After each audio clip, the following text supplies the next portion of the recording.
Good morning. Good morning, everyone. Good morning. My name is Joe Gauthier. I'm the head of the economic section here at the embassy, and it's a great pleasure to welcome you all here at our facility. I should say that the last time I think we had such a big crowd was when we partnered with Entertainment Tonight and a few Hollywood stars. So I wonder whether regulatory issues have such an appeal, but obviously it matters to a lot of you. So again, welcome. It's a pleasure to host you here at our embassy. I'd like to say a special welcome to Ambassador Heyman, U.S. Ambassador to Canada. So glad that you could join us as well today. Ambassador Dewar has had a scheduling issue. I think he should be here a little bit later this morning. And to kick off the day, which is certainly planned to be a very full day, it is my great pleasure to introduce you the Parliamentary Secretary of Canada Minister of International Trade, Mr. Erin O'Toole. Mr. O'Toole is an elected member of the Canadian Parliament. He was elected in the House of Commons in November 2012, representing the riding of Durham in Ontario. And he has been named a Parliamentary Secretary to the Ministry of International Trade last September, so over a year now. He has a fairly distinguished military career as well as a legal background, so he has brought to Parliament youth life experience to the debates. So it's my pleasure to welcome him today, and he will say a few words on behalf of the Canada Minister of International Trade. Mr. O'Toole.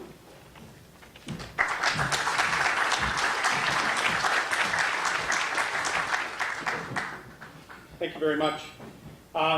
Ambassador, ladies and gentlemen, it's a pleasure for me to be here on behalf of Prime Minister Harper and Minister of International Trade, Ed Fast. And I'm here to kick off the proceedings today because it is important and it's a priority for our government, so we appreciate your direct participation in this exercise. On a personal level, I wanted to start with a couple of personal reflections. It's an honor for me as a fairly young Member of Parliament and a new Member of Parliament to be here. Because my grandfather was a businessman in Canada who was on the Business Council for National Issues and was part of a group brought by Ambassador Gottlieb to Washington to push for free trade with the U.S. in 1987. And I still have his tie, which I should have worn this morning. And so trade between our countries really forms the backbone, and the FTA, leading eventually to NAFTA, set the modern era. And the unsexy side of it is why you're here today, because trade has a myriad of regulatory and export and customs issues to it that are the underpinnings of trade. And trade and the efficiencies that come with free trade are not materialized unless there's collaboration on the front of the border and on regulatory collaboration and cooperation. And so your work here today is really about setting the next stage in the relationship between our countries. And I'll underline that. In the introduction, I don't have any military anecdotes today, but I was an in-house counsel for many years for one of the oldest U.S. companies, personal care and consumer products companies. One of the first issues I was seized with was problems in terms of Canada for cosmetics and the regulatory issues inherent in cosmetics, and how inefficient the difference between the regulatory structures were in terms of just-in-time manufacturing and getting to market.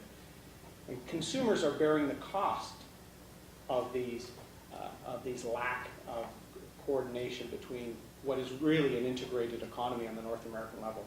And now, as a Member of Parliament, just this weekend, the same issue came up when I was on a farm, and a blueberry and apple grower talking about the need to collaborate and have joint regulation when it comes to perishable fruits and products. So these are real issues underpinning the remarkable trade between our countries. So thank you for working on the Joint Forward program to make sure that we address these. It really is, as I said, the next phase in our collective efforts to streamline cross-border business with a view to continue to create jobs and economic growth while ensuring security and prosperity for Canada and the United States in a way that leverages best practices in safety and environmental safeguards for both sides. President Obama perhaps summed it up best when he said, Canada and the US are no two nations that match up more closely or have deeper ties or are woven together, he said, more than Canada and the United States. And Prime Minister Harper echoes that sentiment daily. In fact, nothing exemplifies it more than the reason I had to fly here early this morning. I was in Parliament last night voting to ensure that Canada was alongside our American allies to play an important role in Iraq in fighting the scourge that is ISIL. And so our vote in Parliament last night, Canada will be stepping beyond the advisory role that we started with, and we'll be participating in airstrikes alongside our allies. And as a military member, I wanted to be part of that debate and part of that vote. And it shows our shared history and our shared values. Going back to the business side, though, our economies truly are integrated. In Canada, 1 in 7 jobs are attributable to trade with our U.S. partners. Truly incredible statistic. But it's equally as incredible in the United States, but not as well understood, and I'm sure the ambassador's already seen that. 8 million U.S. jobs are directly attributable to trade with Canada. Canada is the largest direct export market for 38 of 50 states. Most states, if you asked a citizen what was your biggest export market, they would look across the ocean. They would look to Asia. They really just need to look north. That's how important our countries are to one another. We're the largest export market for U.S. services, which increasingly in the intellectual property age and in the age of ideas, services and selling services are an important U.S. export. We're also the leading energy supplier to the United States, coming from a strong partner with strong governance, safeguards, and environmental standards. So that's a partnership that I think continues to benefit the United States. $2 billion in goods and services trade on a daily basis.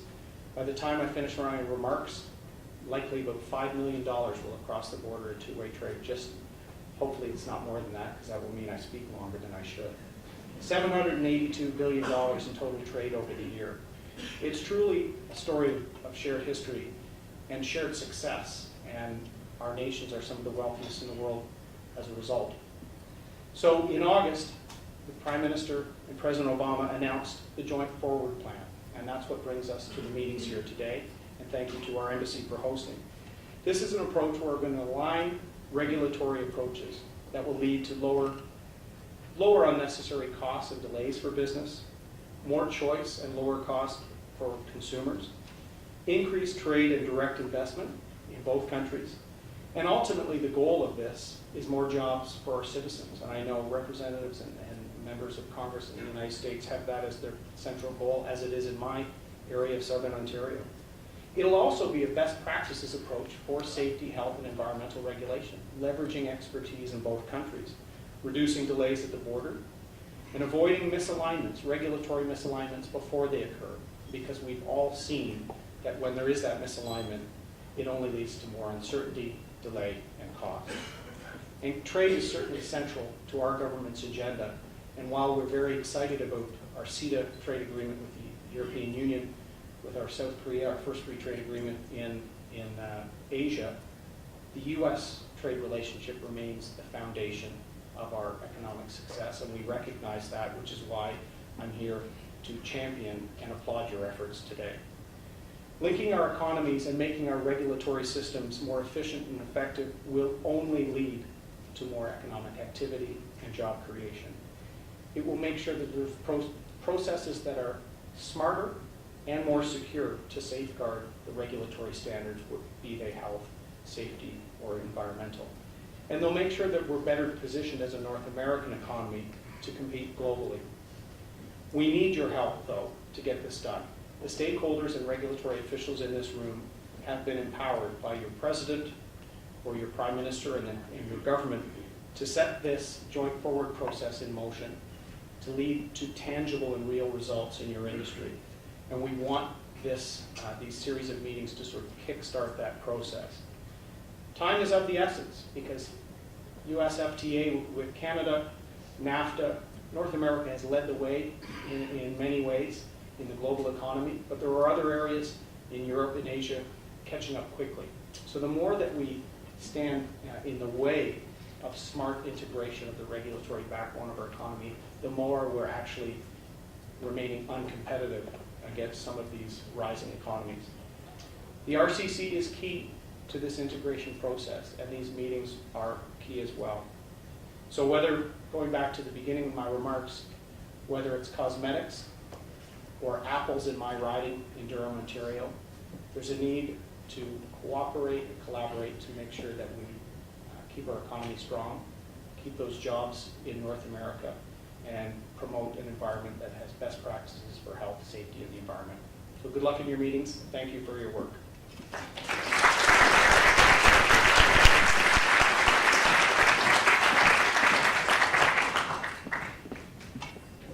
Thank you very much, Parliamentary Secretary O'Toole, for those opening remarks. And good morning, everybody, and welcome again to the annual RCC Regulator and Stakeholder Meeting. My name is Samir Chabra. I work at the Canadian RCC Secretariat, and I will be your MC this morning. Excuse me. First of all, I'd like to thank the Embassy for hosting us this morning. There's a lot of work, obviously, that goes into putting on an event like this.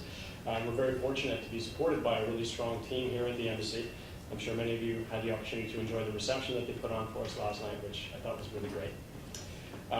We are also very pleased to note that so many of you were able to join us for this event. Over 400 regulators and stakeholders registered to attend this meeting in person. We have this room as well as an overflow room downstairs, so hello to everybody down there.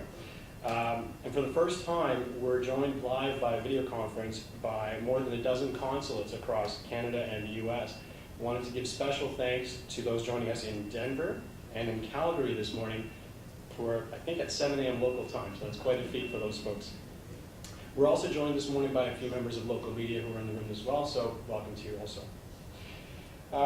Just a quick notes about this morning's session. We're going to feature presentations from the RCC co-chairs and senior officials from the RCC Secretariat who will elaborate on the RCC Joint Forward Plan.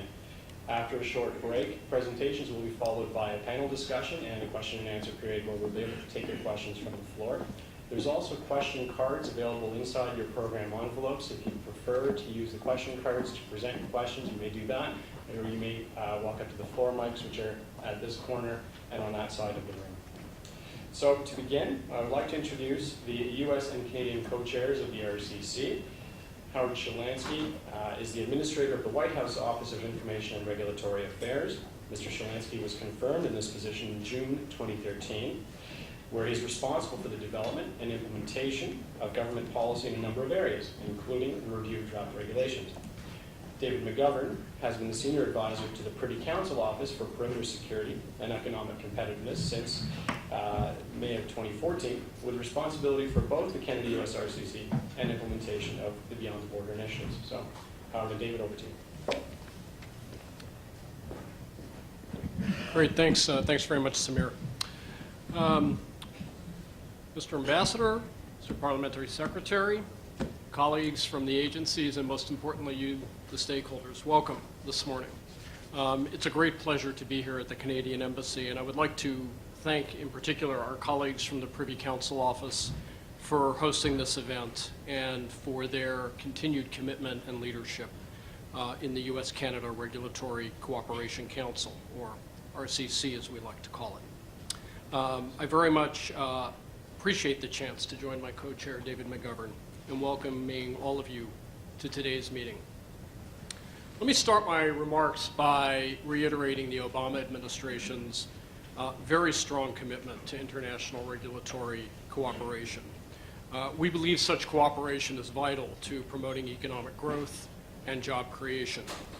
Our bilateral work with Canada in particular, and I would also like to just note our bilateral work with Mexico and thank our Mexican colleagues for joining us here this week for these meetings, But our bilateral work with Canada in particular presents a tremendous opportunity to expand and enhance our economic relationship, and very much advances the objectives that President Obama set forth in his 2011 executive order promoting international regulatory cooperation.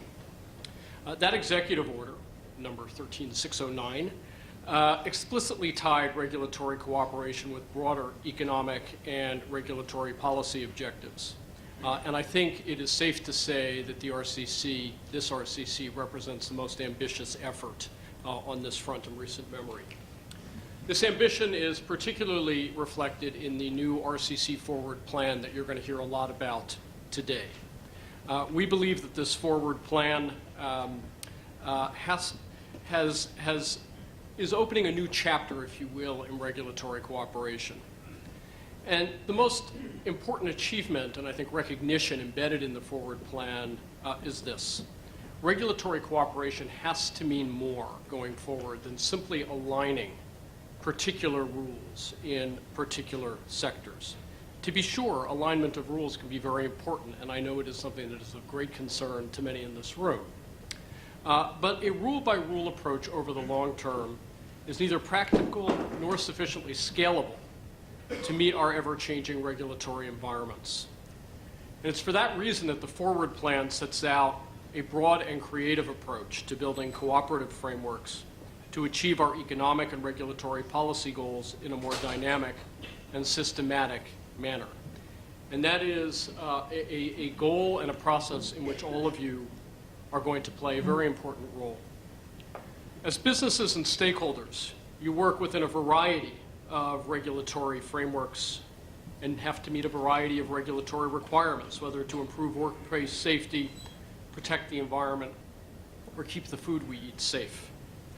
A key premise of the RCC and of the Forward Plan that we'll talk about today is that, consistent with sound regulatory principles, we can explore innovative approaches to international regulatory cooperation that will help you grow your businesses more efficiently and effectively over time.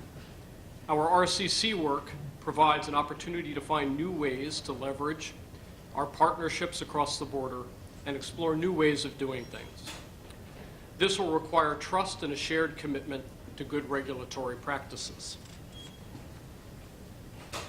Progress on this front is possible due largely to our compatible approaches to rulemaking, to the rigorous analysis, to the transparency, and very important to all of you, the public participation that provides such critical input to our regulatory systems. And this leads me to my next point. There is no cookie-cutter approach to successful international regulatory cooperation. There are a variety of activities to consider, a number of tools in the regulatory cooperation toolbox. And I think what the Forward Plan represents is a recognition that we need to modernize the way we think about cooperation and consider a host of activities and objectives available to us. Harmonizing rules may be one objective, but it certainly is not the only objectives. And some of these other objectives are, frankly, not as important to you as stakeholders. We recognize that. But they are essential to long-term cooperation, and we think over time extremely important to businesses and other stakeholders who work within our respective regulatory systems. For example, collaborative activities focused on information sharing, joint research, and building relationships across regulatory agencies or on both sides of the border can help to streamline and make more efficient regulatory change and regulatory processes. Outward-facing activities such as pilot programs, standard setting, and joint site visits to regulated entities are important tools that will help us to address and prevent regulatory misalignments. I think as we go forward and explore ways to streamline and make more systematic and embed more permanently cooperative ideals in our respective countries' rulemakings, we have a lot to learn from you. So I urge all of you to engage not just today, but over the long term, to engage not just on the harmonization of specific rules that may be front and center for you in the short run, but in the processes that can help you have a more predictable, reliable, and efficient regulatory system over the long term. International regulatory cooperation allows us to address unnecessary differences that, when considered collectively, can seriously impair the ability of businesses, particularly small and medium-sized enterprises, to export and compete by imposing additional or unnecessary costs and burdens. On a promising note, international regulatory cooperation enables us proactively to consider challenges together and ultimately avoid creating such differences in the first place. And that's what I mean by a more long-term and systematic approach to regulatory cooperation that will transcend rule-by-rule alignment. In closing, I'd like to take this opportunity to thank everyone who has worked so hard and accomplished so much since the RCC was launched in 2011. We have a lot of work ahead of us, but the Obama administration has made an ambitious commitment to promoting our international regulatory cooperation, and we know that commitment is shared by Prime Minister Harper and our Canadian counterparts. I very much look forward to working with everyone on the successful implementation of the Forward Plan in the coming years. Thank you very much.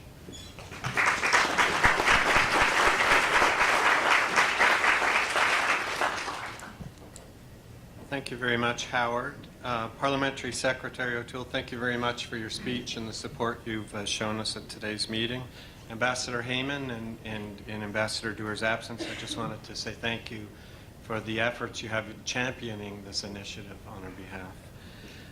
I wish to thank everybody here for actually participating in today's session. It's actually quite impressive to note the increasing numbers each year. I actually don't know where we're going to be able to host you next year, but we'll start thinking about it. On February 4th, 2011, Prime Minister Harper and President Obama issued a declaration called Beyond the Border, a shared vision for perimeter security and economic competitiveness. The declaration established a new long-term partnership built upon a perimeter approach to security and economic competitiveness. That same declaration also created the Canada-US Regulatory Cooperation Council, the RCC. Our leaders also called for the development of a joint action plan to realize this goal. Whereas the action plan aims to enhance security and economic competitiveness through measures taken at our shared perimeter and border, the RCC, and let me quote directly from the declaration, the RCC aims to better align our regulatory approaches to protect health, safety, and the environment, while supporting growth, investment, innovation, and market openness. I'm pleased to assure you that Canada's commitment to the RCC is unwavering. When I first met with Prime Minister Harper to discuss the Border Action Plan and the RCC, he reinforced his personal commitment to the principles described in the 2011 declaration. He told me that we needed to maintain a high level of ambition, and he said we needed to enhance our engagement with stakeholders.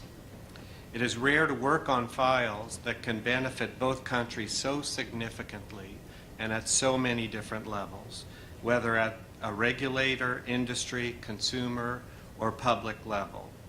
We need to leverage the unique set of circumstances between ourselves, our integrated economies, our common consumer preferences, our similar risk tolerance, and our long-established regulatory systems.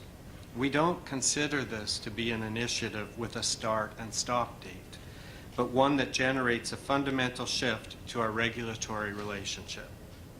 This is about creating relationships and processes that will allow us to evolve and to advance our regulatory systems together. It's about seeking ways to do work collaboratively and more efficiently.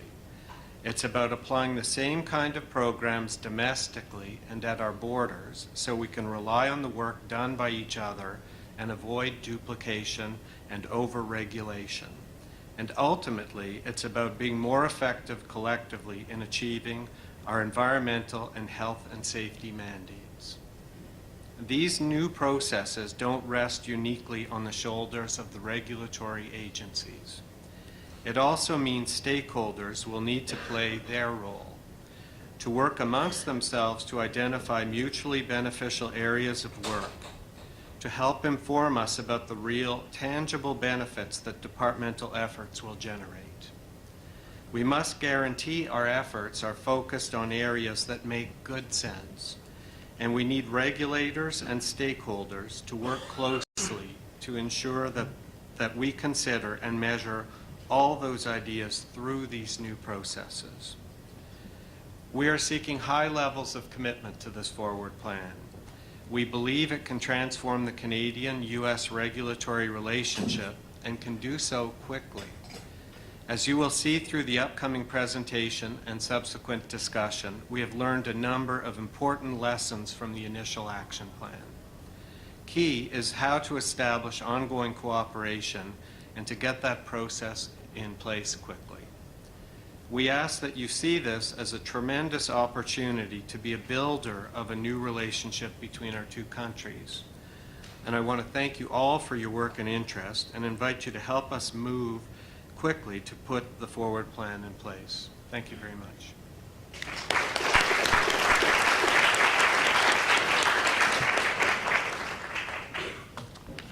Thank you very much, David and Howard, for those remarks. Next, we will hear from Bob Carteret, Assistant Secretary responsible for the RCC Secretariat in Canada, and Dominic Mancini, who is Deputy Administrator of the Office of Information and Regulatory Affairs, who will present.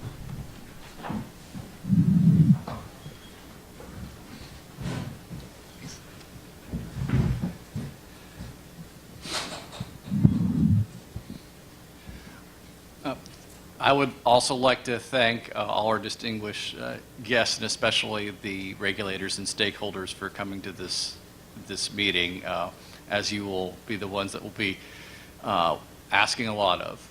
I do think that this is a priority for the administration and for Canada, and we will also I will attempt to keep our remarks brief because we have a panel and we want to provide a lot of opportunity for interaction with the group. So I will start off with a little bit of the history of the forward plan. I think that many of you have been involved in this process over the years, have heard this before, and we've also heard this in our opening remarks. I do believe that we had the slides running about this being the largest bilateral trading relationship in the world, and a lot of folks have the reaction, well, what's the issue with regulatory cooperation? We seem to be having a success, but I think that this group knows that we can do much more in that area. And also, many of the speakers already will hear that we do have a somewhat unique relationship with the level of economic cooperation, long border, integrated manufacturing, similar risk tolerances as societies. And we're also both operating, obviously, world-class regulatory systems that will remain independent. And that's one of the themes that you'll hear throughout. This is about avoiding unnecessary differences. We're not talking about alignment for alignment's sake or one sovereignty doing what they feel is not required under their regulatory systems. But as I think this group probably is aware that there are a lot of opportunities to avoid those unnecessary differences. The way that we've described it over the years is that there are a lot of big decisions and regulations. Those decisions will be preserved for the regulatory jurisdictions. It would be great if those were aligned, but sometimes that we know that those can't be. There are also a lot of perhaps smaller decisions. You can think about joint inspection, record-keeping requirements, things of that nature. And early discussions and early interaction and large interaction among the regulatory agencies could perhaps align some of those decisions, which often are among the most important to avoid the unnecessary differences that we find in the systems. And towards all these goals, in 2011, our two leaders created the Regulatory Cooperation Council.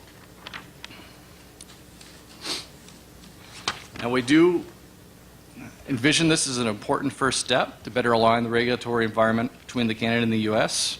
to enhance mechanisms.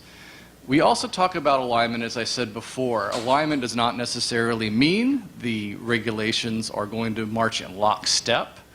I think in the energy efficiency space, which I'm sure there are representatives available, a lot of the differences are not necessarily even differences in stringency, but more of the timing, testing requirements, those kinds of things. And I think that in those areas, I think that the two governments and agencies are dedicated to finding effective paths forward.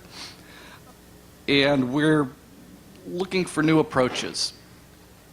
Over the past few years, and I think that Bob will get into more of this in a second, this was an individual issue, an action-driven approach. And I do think a major theme of the forward plan is going to be to institutionalize this and think of a process by which perhaps we will have fewer of those actionable, irritant-level issues that we would like to make progress on over the next few years. And again, as we mentioned before, this is an ongoing process. So when we were contemplating development of the forward plan with our agencies, and I'll speak for the U.S. side at this point, we looked a little bit about the successes and challenges. And as I said before, there is often good intentions, and they're just simply, in existing rules primarily, we simply haven't taken the time and effort or have the systems in place. Despite the goodwill of just developing our regulations in a more coordinated manner. And we were thinking about providing a more structured mechanism, and this is the other point I always like to make, and February 2011 was certainly not a before and after, and there was no regulatory cooperation before 2011, and then all of a sudden the two central agencies get involved and there's wonderful collaboration afterwards. That's not the message that we have ever intended to send. We understand that the agencies and the stakeholders have long-standing cooperative relationships, and the original plan and the forward plan are meant to build on those long-standing successful cooperative relationships. And also, as I mentioned before, there's a rarely fundamental difference in desired outcomes. In the next steps, before I move on, this is a contribution of stakeholders. You'll hear a lot, and a major theme of this day will be what we feel are the opportunities and the responsibilities of the stakeholders to help us in this activity, and also to think about a new process, and we'll talk more about that later. And the last point, before I will hand it over to Bob, is we've also wanted to emphasize that you'll hear a lot about Canada and the U.S. This is the theme over the next day. This also certainly isn't meant to exclude other jurisdictions. Our executive order, as Howard mentioned, 13609, talks about international regulatory cooperation. It's international in the pure sense of the world, throughout the world.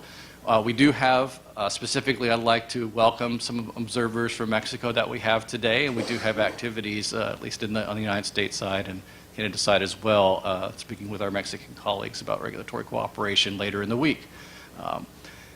I wanted to place an emphasis on that we are talking, not talking about integrating the two systems at the expense of other jurisdictions. So with that, I will turn it over to my esteemed colleague, Bob, and I will come back towards the end of the presentation for next steps. Thanks very much, Dom. Just before I start, I just want to recognize some of the folks that have been so helpful in getting this file moving forward. As many of you know, I used to come to Washington an awful lot, and most of it to argue with regulator colleagues over some sort of an issue we had between the countries, whether it be mad cow disease or PI potatoes or whatever it happened to be.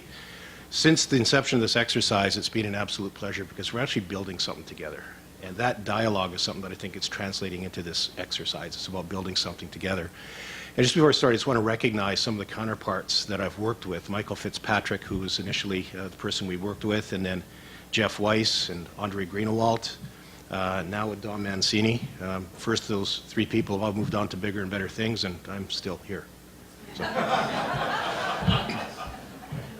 In terms of Action Plan 1, when we reflect back on it, and we were trying to get this message across as we were doing it, it wasn't about 29 issues. It was about 29 issues representative of a situation that we wanted to improve. And we referred to that, those first 29, as a bit of a laboratory. And if you look at what we achieved, I resist looking at the 29 to see whether we actually aligned an automobile safety standard. What we created was a new dialogue around cooperation at the highest levels between all of those regulatory departments in their aggregate, so all of them simultaneously. It actually gave us a new lens and a new context to consider where we might be going. And I hearken back to when this exercise first started, that someone said, oh, those regulators are too set in their ways, they'll never do this. And I took offense because I had been a regulator at the time for 27, 28 years. And I said, no, I disagree. The regulators I know all are striving for better levels of health and safety. They're constantly improving their system. All they need between the countries is permission and an opportunity to do things differently. And that's what we've been about creating here, is that permission and that opportunity to do things different. And that's what we're trying to present here. So that brings us to how are we actually going to get this done differently between the countries. And we really feel that the best way to institutionalize this is going to be through some new processes and a new partnership. In terms of those processes, what we want to do is create formal opportunities for regulator-to-regulator planning. You'll recall in some of the previous sessions, and I know this was quoted a few times, is people were saying, well, we already cooperate and we already align some things. And I referred to it as random spasms of momentary alignment. And that we actually needed to institutionalize it, and that's what this plan is all about, is about bringing that together. We also, in the first action plan, and we had a chat with about 140 regulators yesterday that was very frank, is that the first action plan, let's face it, the way we approached it, we went out to stakeholders, we said, what's bothering you today or going to bother you tomorrow? Then we brought that back, imposed it on the regulators, and said, get at this. So it was a conflicting priority. It was imposed by someone else. It was uncomfortable for them, and we know that job was difficult. And what we want to do in this exercise is move from that mentality of here's an issue and an irritant, go fix it, into one that, and reacting to it, but we want to move it into something that's much more opportunity-driven and longer term. So we're moving the planning into more of a short, medium, and longer term context.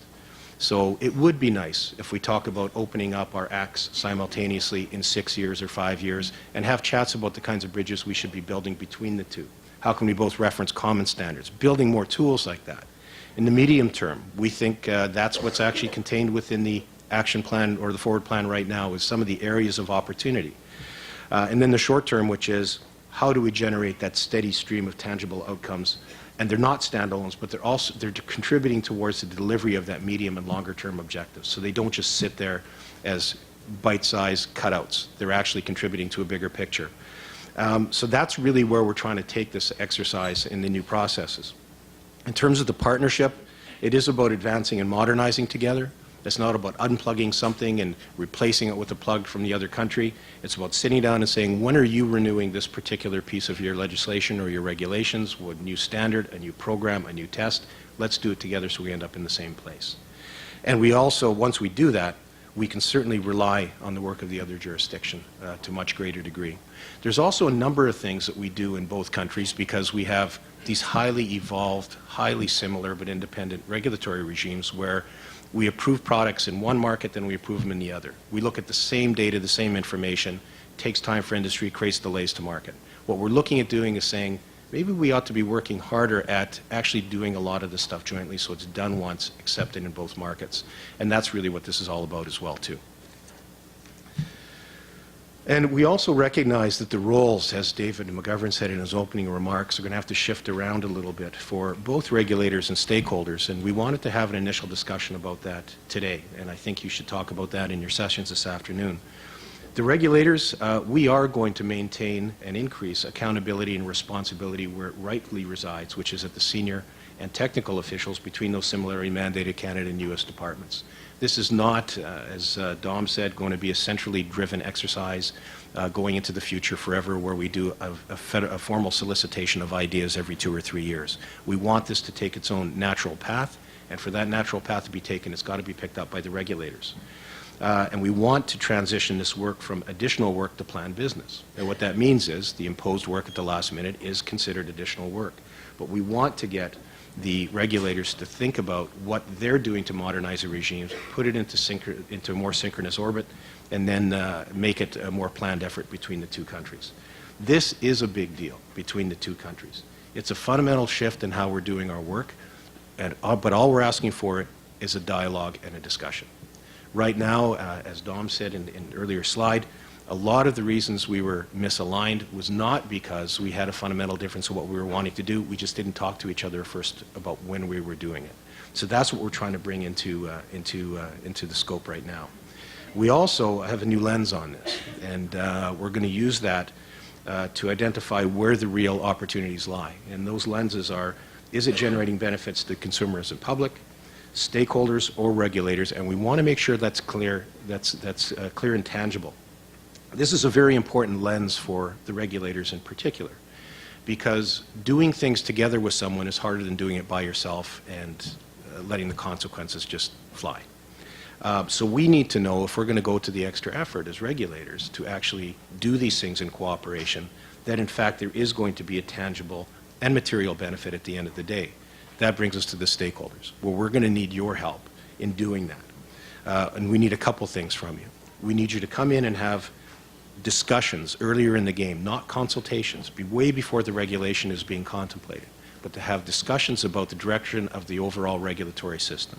So what's happening to the manufacturing sector? Is it migrating? Is it moving offshore? Is it going from one country to the other?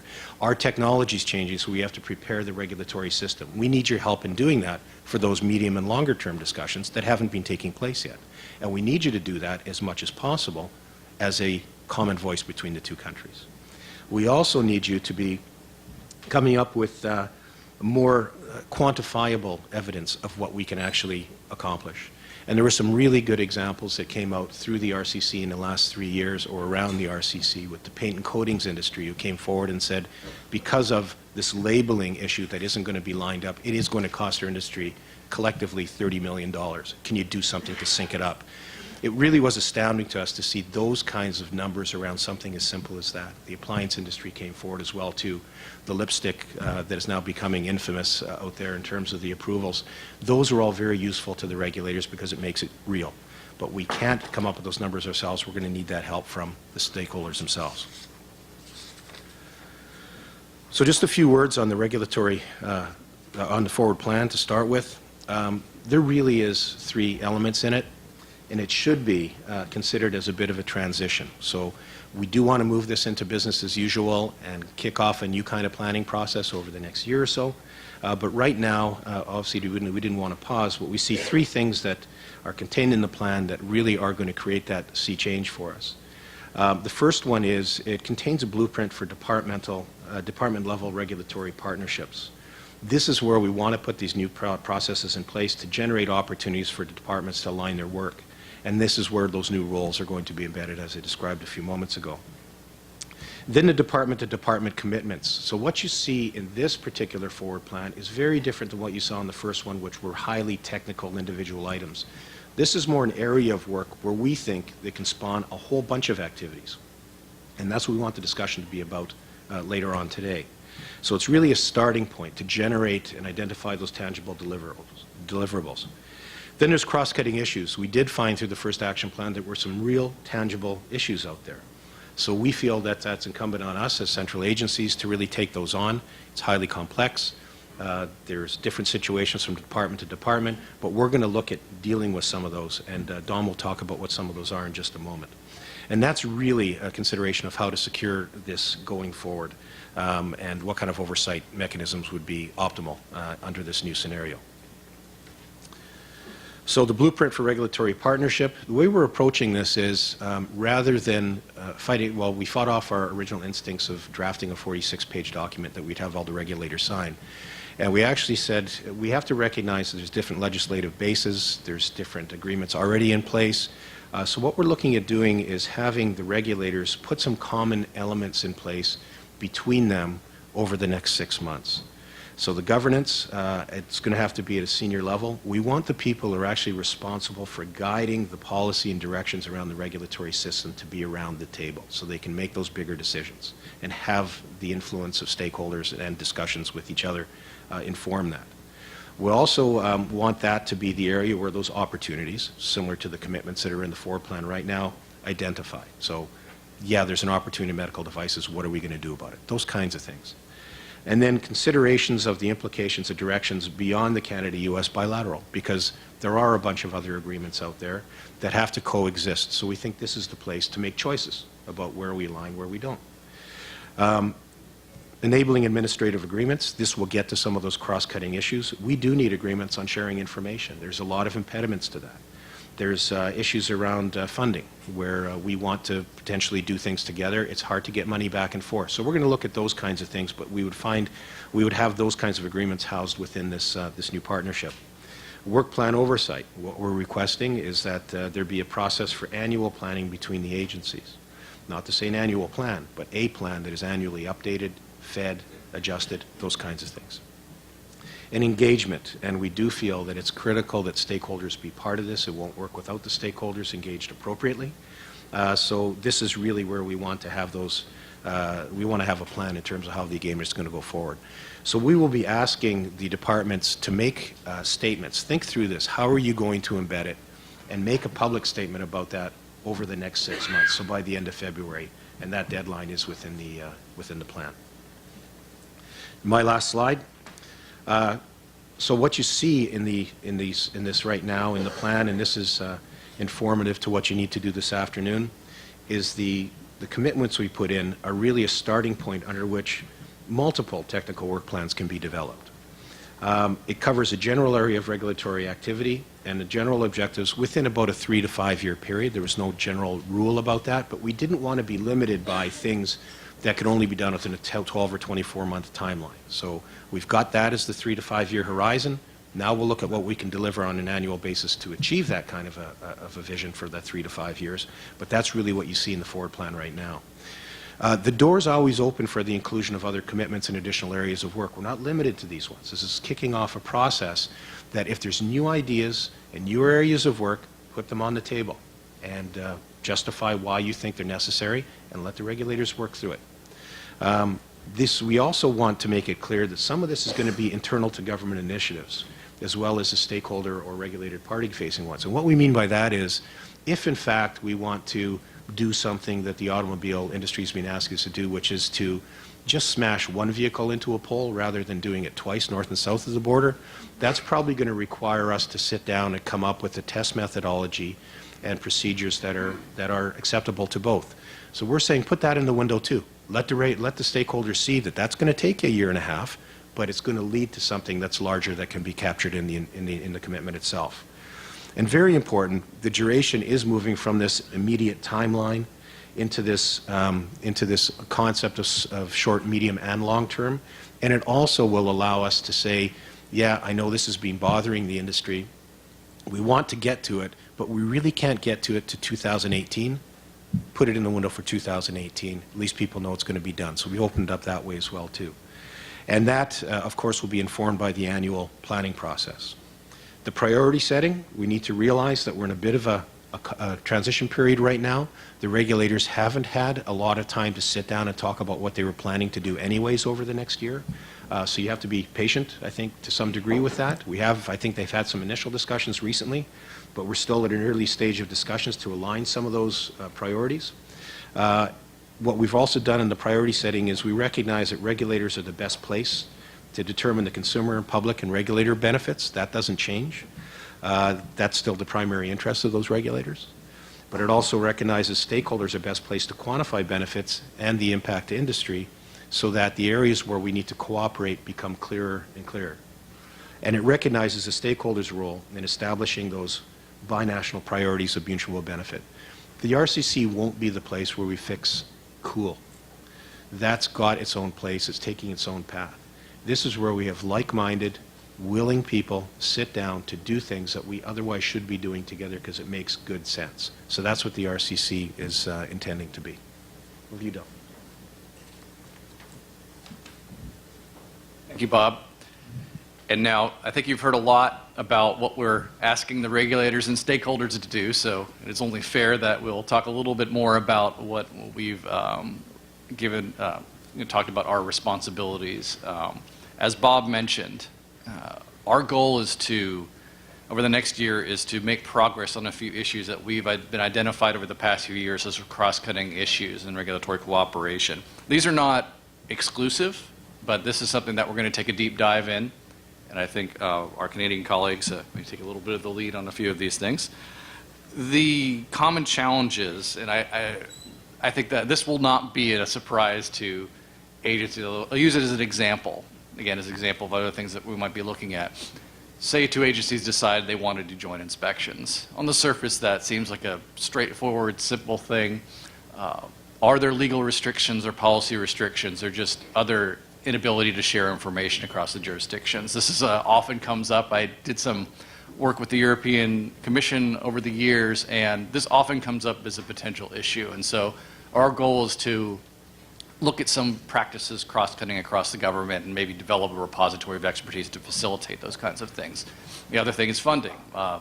Are you able to facilitate and use joint funding? And this comes up in testing requirements and inspections, those kinds of things. Again, just as examples, we are also open to the regulators and stakeholders, and we'll want to get feedback on what other issues that the central agencies could provide some expertise on. The third thing that we talk about here, this is put on my day hat at OIRA. We do a lot of transactional reviews under our executive order, and we have a developed, mature regulatory development process in the United States. We're going to do some deep thinking and can help with the agencies to figure out how to facilitate that kind of cooperation within those two processes that have both legal requirements and requirements under the policies and executive orders of the United States and the similar requirements in Canada. So that will be our goal. We're also very much looking forward to getting feedback on those goals from the regulators and the stakeholders. And so now the last slide in our presentation, just the specifics on the timeline and the progress. The regulatory partnership statements in the forward plan identified that they are going to be published within 6 months. I believe that's February of 2014, but I think the exact dates are in the forward plan. And also the technical work plans completed. And as we mentioned, that the technical work plans will be updated and considered on an ongoing basis, but we are talking about initial plans within 6 months. And as I mentioned before, within 12 months, our goal is to take a deeper dive on some of those horizontal issues, both the ones I've mentioned and other ones that we might hear as recommendations, and develop some expertise in those in order to facilitate cooperation. And as Bob mentioned throughout, we do envision this as an ongoing process to develop and update and make progress on the priorities that the agencies and the stakeholders and other interested parties identify as priorities.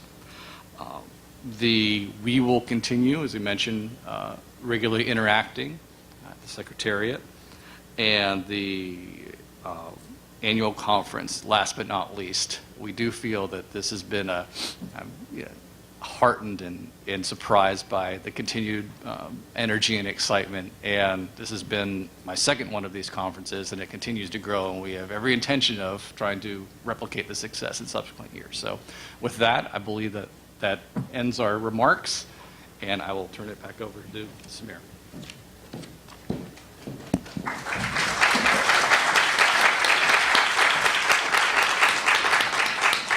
Thank you very much, Bob and Don, for the presentation on the RCC forward plan. We now have a short break programmed. You can exit through the foyer. There's actually coffee available downstairs as you exit the Canada room. Washrooms are also available downstairs. We'll reconvene here in about 15 minutes, so when we will be joined by Scotty Greenwood and the panel. Thank you. I do, yes. All set? No, it didn't lose me. It's exciting. Okay, it's my pleasure to welcome this morning's panel discussion with a mix of regulators and stakeholders alike. The session is going to be moderated by Scotty Greenwood of the Canadian American Business Council to the far left. She's joined by Matthew Wilson, the Vice President of National Policy for Canadian Manufacturers and Exporters. Beside him, I think, is Don Mancini. I'm trying to see. I see Jim Jones, Assistant Administrator for the Office of Chemical Safety and Pollution Prevention, Environmental Protection Agency. Next to him is Paul Mayers, Vice President of Policy and Programs with the Canadian Food Inspection Agency. Seated next to Paul is Bob Carberry. Then I think I've got Chris Moore, Senior Director, International Business Policy, National Association of Manufacturers. And finally, to my immediate left is Adam Schlosser, Director of the Center for Global Regulatory Cooperation with the U.S. Chamber of Commerce. I would like to remind you that for your question period, which will follow the panel discussion, there are microphones available at the far left, far right of the room. You also have a folio with meeting materials. At the back side of the left side of that portfolio, there is a question card. So if you prefer to submit a question to the panel, either on the presentations you saw this morning or something the panel has discussed, you can fill out a question card or head on over to either of the microphones. Okay, Scotty, over to you. Thanks so much, Samir. Morning, everybody. And I would just edit Samir's excellent introduction by saying on the cards, you don't have to limit yourself to what's discussed. You can ask anything. I'm not going to guarantee what the answers are, but you can ask anything. And Samir, I don't know if you're going to go through the cards before you give them to me or if I need to do that, but we can figure that out. It's fantastic to be here. Thank you, Ambassador Dewar, Ambassador Heyman, for your leadership. Thank you for the hospitality last night.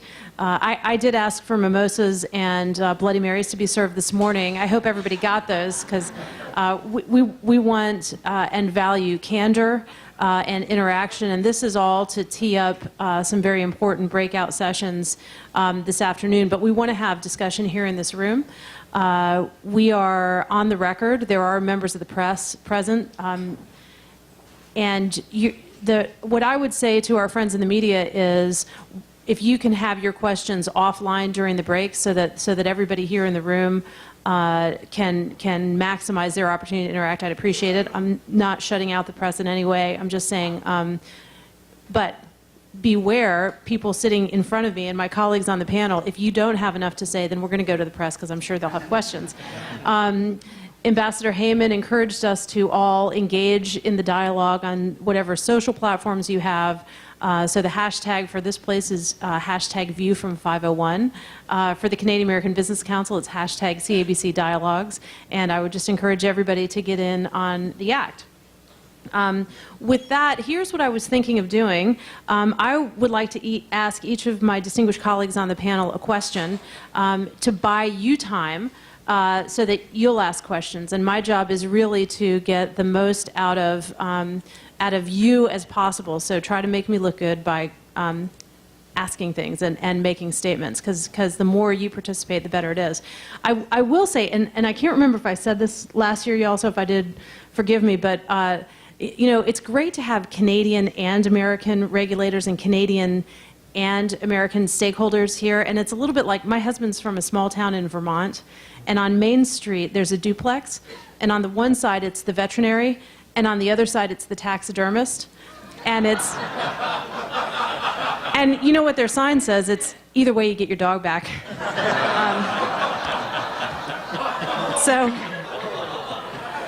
So that's kind of how I feel about this morning. We have the best of both worlds here. So I'm just going to go straight down the line in the order in which we're seated and ask a question. And you guys should also feel free to interact with each other, ask each other questions, and let's put everybody on the spot, except for the ambassadors, who we're just here to thank. Just kidding, you can ask them questions too. Matthew Wilson, Canadian Manufacturers and Exporters. One of the things in preparing for this discussion that occurred to me is there really needs to be more understanding between the regulators and the regulated. And, you know, there's a saying, walk a mile in my moccasins. I'm wondering what you think of the idea that I came up with in the shower this morning of maybe embedding a regulated person from an industry into a regulator for a year, and vice versa. The idea being, you know, a toxicologist at CFIA is just as qualified as the person who works for the Meat Institute or whatever. But the idea of trying as a pilot, as part of this, to embed, I know the agencies embed with each other from time to time, and maybe Bob Carberry could talk about that a little bit, or Paul's nodding his head. But what about the notion of cross-training, where you would have a private sector person embedding with the regulator and vice versa? Do you think, is there anything to that? Should we look at that? Would it help, or should I go back to the shower? No, it's actually an excellent idea. First off, good morning, and thanks for having me here, and special hello to the ambassadors and for all the leadership you've shown on this.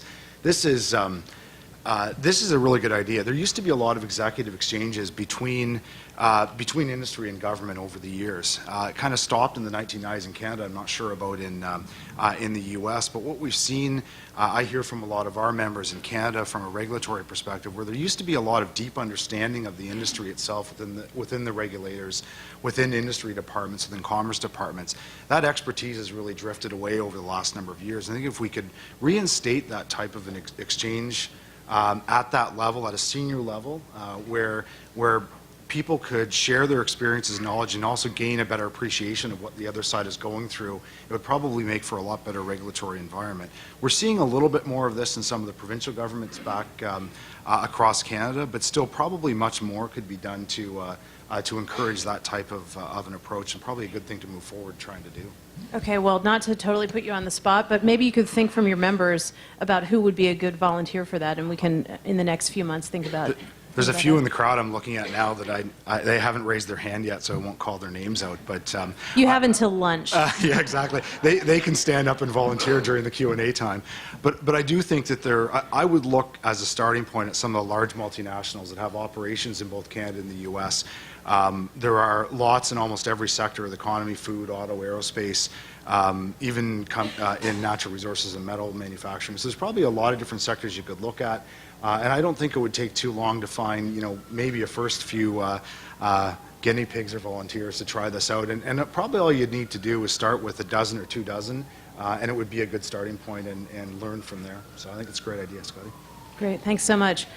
Dom, I'm going to be quick with you because you've already had an opportunity to speak this morning. But in listening to you, what occurred to me this morning is how much of your life, how many days of a week would you wake up thinking about Canada? Like in Carberry's case, it's every day he thinks about the U.S. He wakes up every day thinking about this place. You have a slightly different mandate, and I'm just wondering if, I know you're thinking about Canada today, but is that a once a week, once a year kind of phenomenon, or? I think about Canada all the time, honestly.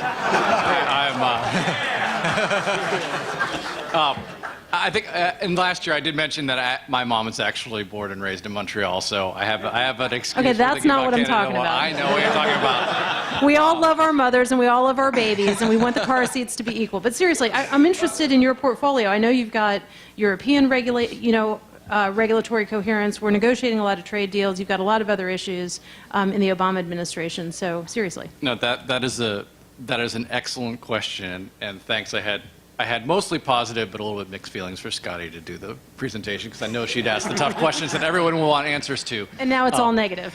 In international cooperation, and I'm not trying to provide a general answer, is absolutely a large priority of this office. We do have a branch that Alex Hunt runs, and I will say that we have several staff dedicated to this, and this is an increasingly important part. As far as the leadership, you are absolutely right. We have different and large mandates, and we don't have the dedicated resources that Canada has. That is a fact that we can't deny. I can say that this is an increasingly and remains a high priority of OIRA to make progress on these issues. And Alex is often in my office asking for resources, staff, and travel, and all those things. And we do our best to accommodate him, but this is a big priority for us. Bob? Just with respect to your comments about I wake up every morning, sorry. With respect to your comment that I wake up every morning thinking about the U.S., I think that's true, but we're also not arrogant enough to think that there's a spotlight on Canada. We recognize that's not a spotlight, it's a lighthouse beacon that flashes but when it flashes, we're there standing and waving our arms. And that's a relationship that we've had with Dom's office. So. In all seriousness, I do think it's important to recognize that while the White House doesn't wake up every day thinking about Canada, what I have been impressed with is OIRA, OMB, the White House has been willing to take the hard work of the Privy Council and counterparts in Canada and take it on board. So even though a lot of the heavy lifting in terms of staff work and intellectual heft started in Canada, I have to just say that I think the White House has embraced that hard work and helped take it to another level, in all seriousness. And I can't help mentioning that your analogy could be very good or very bad depending on whether we're leaning toward the rocks or toward the port. And I could say we are the port. We take you on board. All right, so we're going to torture as many analogies as we possibly can because that's what makes life fun. Jim Jones, EPA. Yesterday, I think in this room, several of your colleagues, a lot of the people, regulators, without stakeholders, met for several hours. What was that about? How did it go? How were people feeling? What was accomplished? Thanks. So many may or may not know that my portfolio at EPA involves, it's in the chemical space, both pesticides regulation and industrial chemicals. And you may also know or not know that we have had a long standing relationship with our Canadian colleagues in both of those arenas. And I can honestly say I think about my Canadian colleagues all of the time in my job because I know that I can't get my job done unless I am taking advantage of a lot of the work that has occurred in Canada. And I think that that's been expressed in both our pesticides and toxics programs. So when our teams got together yesterday, it was the building on a community of practice that's probably one of the most advanced communities of practice in the regulatory arena, I would brag and say in the world. These are people who know each other. When I come in the room, I see my Canadian counterparts as well as my industry stakeholders and other stakeholders first. That's just who I know. So I think it was first it's a reunion of sorts because we work together all the time. We know each other. We're familiar with each other. And so it was talking about where are we going to go next. There's been a lot of real success in both programs. We had some really under the RCC in the nano space, which both of our countries are struggling to get our arms around. I think we had some really nice successes there.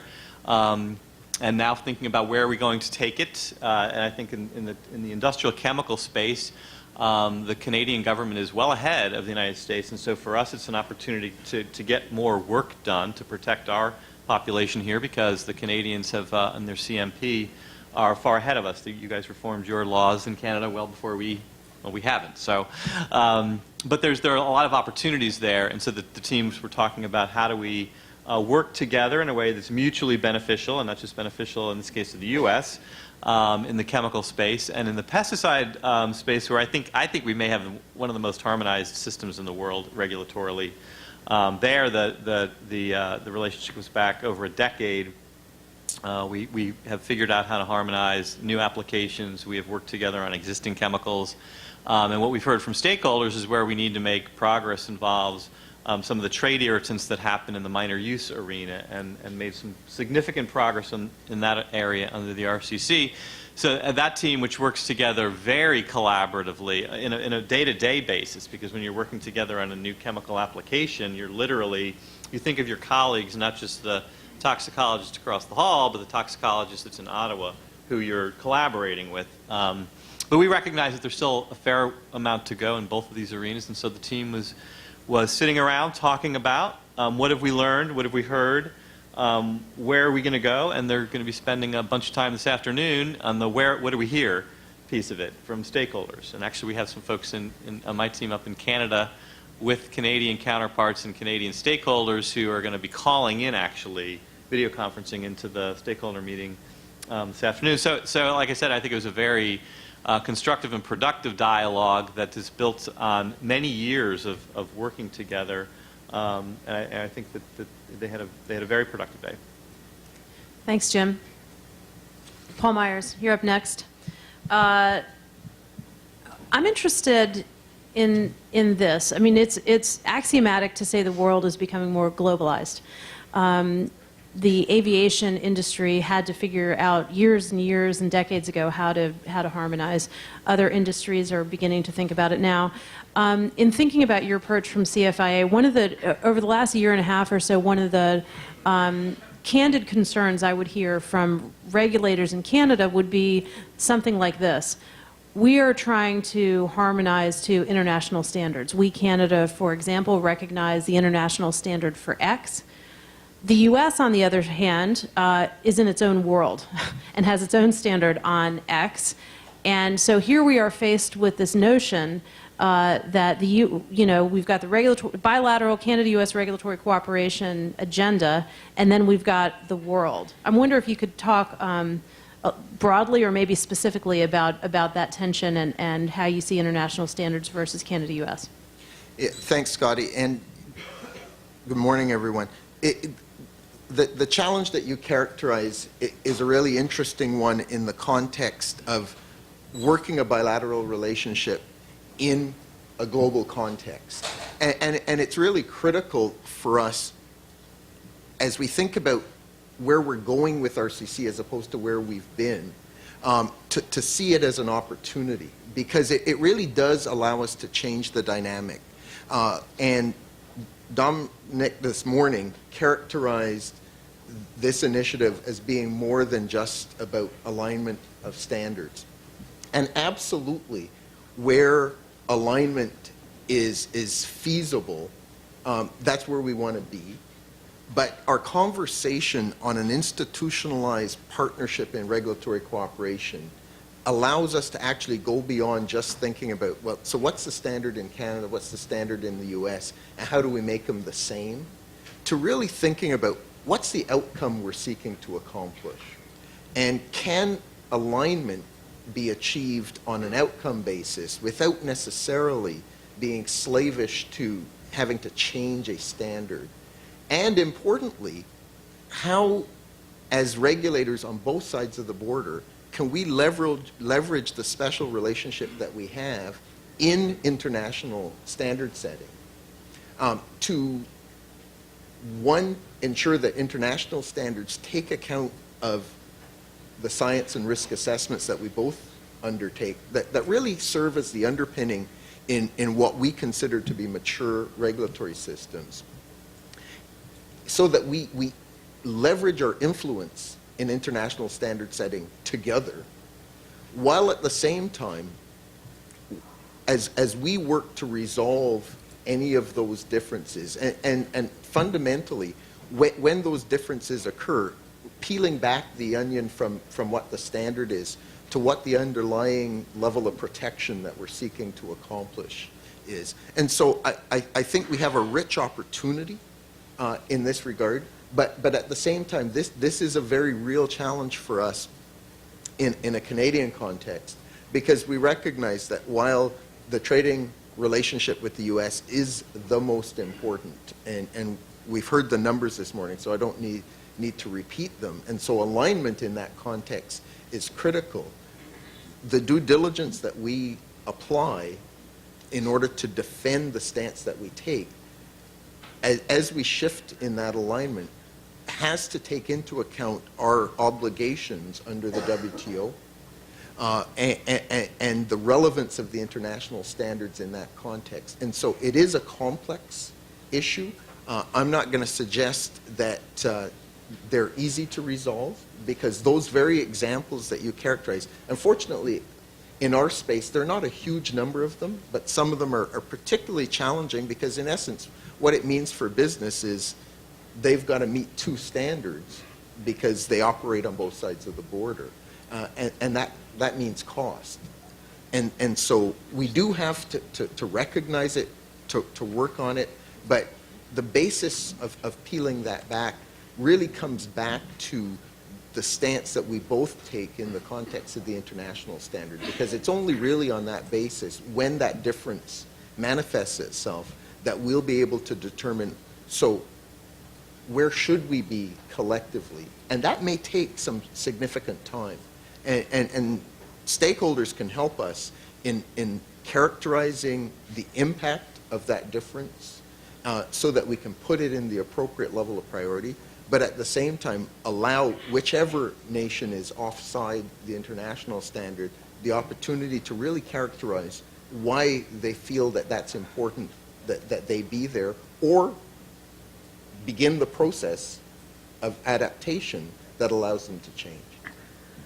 Thanks. Let me stick with you for a minute, and I'm hoping that all of you are thinking about what you want to talk about. I see Kelly Johnston from the Campbell Soup Company down there at the end, and I know he has some very good and important insights as a company that operates globally and on both sides of the border. But let me stick with you for a minute, if I could, because I want to get specific. I want to make sure I understand.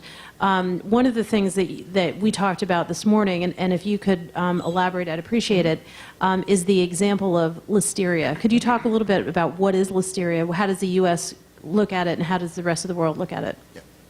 So listeria monocytogenes is a pathogenic microorganism of significant public health concern. And so a focus on Listeria in terms of foods, particularly foods that are ready to eat, is of real and significant interest in terms of public health protection.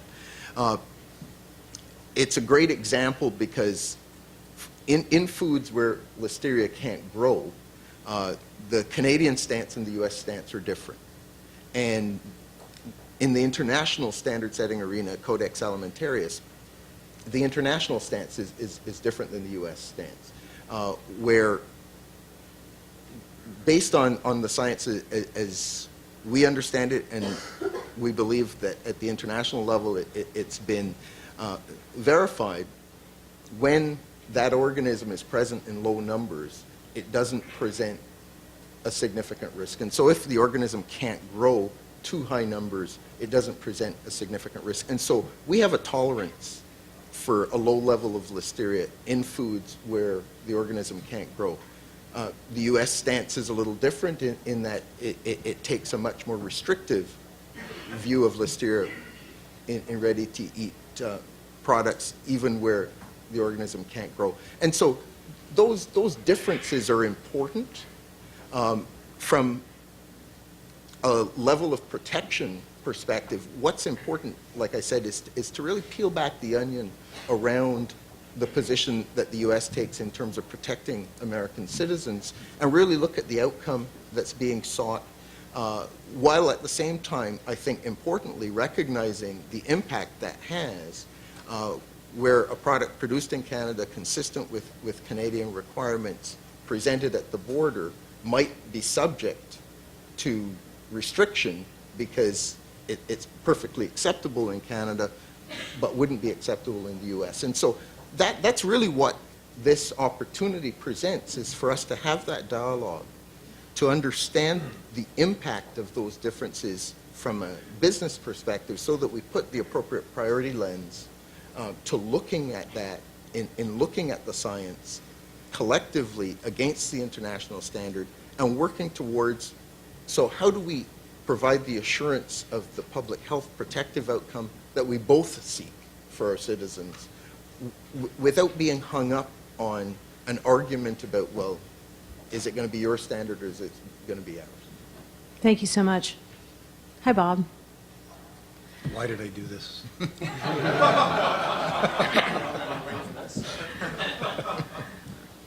I should auction off the opportunity to be sitting right here. Bob, we appreciate your leadership very much. Let me ask you something that you haven't mentioned yet, and you've mentioned a lot. But I want to ask, again, just trying to spur thought amongst all of us about how to be creative about making sure that this effort lives beyond all of us in this room and lives beyond today.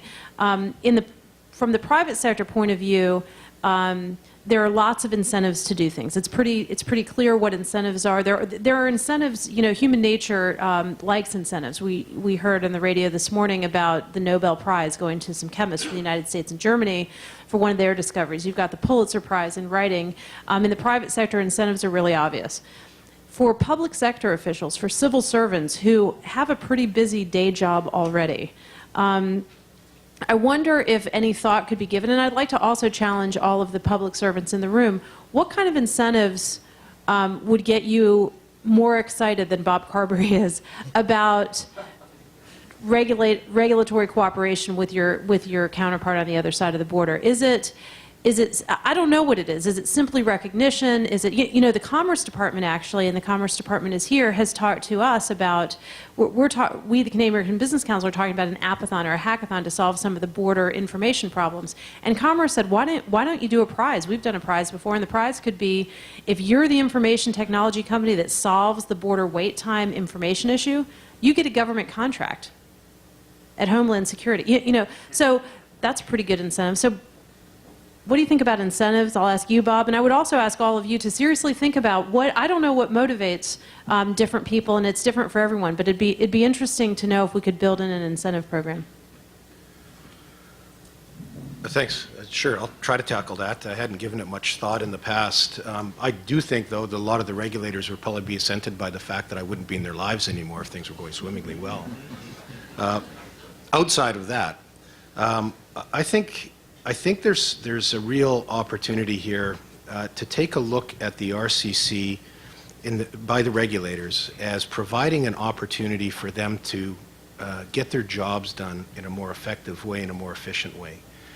And the regulators I know are all motivated by that, by delivering on their health and safety mandate. And the reality around this exercise is it will make it more effective and more efficient going forward. And you hear people like Jim Jones. I would like to have everybody talking like him, frankly, out there in the regulatory world. So I think we have to aspire to that. We did have an award in Canada last year, a public service award to one of the RCC teams in one of the departments. So I think there may be something around that. But I do think most of the regulators out there will be satisfied with actually getting their job done better, because that is what motivates them. Thanks. Yes, absolutely. If I could jump in to echo what Bob is saying and give you a specific example of what I see as the real payoff from a regulator's perspective. I know there are great benefits from industry perspective, but our reality, and this holds for regulators on both sides of the border, is we work with a finite resource base. And as a frontline regulatory agency involved not just in articulating standards, but implementing them in the form of inspection, when we talk about the volume of trade that exists between both nations, and we think about the level of confidence that we have in the work that our colleagues in the U.S. do in terms of their oversight system, it's easy to understand how, just given that volume, almost all of our oversight resource could be applied to monitoring U.S. product if you were determining where you put your effort based on volume alone. Mm-hmm. And so continuing to build that confidence and to move that beyond just that personal confidence view to an institutional confidence allows us to redirect our effort on a risk basis where it's probably, in that globalized context that you've characterized, much bigger in terms of its payoff in terms of protecting Canadians. That ultimately is where I see the real payoff for regulators is going to be as we continue this progression, because it'll allow us not just with a nudge and a wink to say, yeah, we have confidence in the U.S., but to be able to document and demonstrate that on a basis of due diligence that will allow even our strongest detractors to say, yeah, we understand why you make that decision in terms of the level of effort relative to the largest volume versus shifting that effort on a greater basis where you may not have the same level of confidence and therefore need to take, if you will, an end product approach as opposed to a systems approach to oversight. I appreciate that. I think institutionalizing what we're doing is important. I'll get to you in one second, Bob. What I was also going to say, though, is, you know, on the private sector side, there's a lot of talent in this room. There are people who know how to get governments to do things politically and otherwise. And so if you sit in a government agency, you're not really allowed to lobby. But if you sit in the private sector, you're pretty good from time to time at getting governments to do things. And so what I thought I was going to hear, and I didn't, but I'll just throw it out there, is, you know, if you make progress on something specific, the private sector is motivated to help make sure your agency has the resources to do the things that, that you need to do so we can all work together. Bob? I just reflect on one of the more satisfying parts of my career, frankly, just to go to this point, was when it was during a crisis. It was when Canada first found its case of mad cow disease, bovine spongiform encephalopathy, and we immediately had 45 markets shut overnight, done, including the U.S. And the U.S., I must say, were wonderful partners through that, respectful, helpful, until they found their case as well, too. So then all of a sudden my job shifted from trying to open 45 markets to Canada and the U.S. collaborating to open up those markets. And my job was no longer Canada, it was Canada-U.S., as were my colleagues in the U.S. And we built some pretty amazing bridges through that exercise. And that was extremely satisfying, to be able to actually influence what was happening in both countries through our actions. We were able to move international standards together that we never would have been able to do individually. We were able to open markets together, Japan, for instance, that we never could have done individually.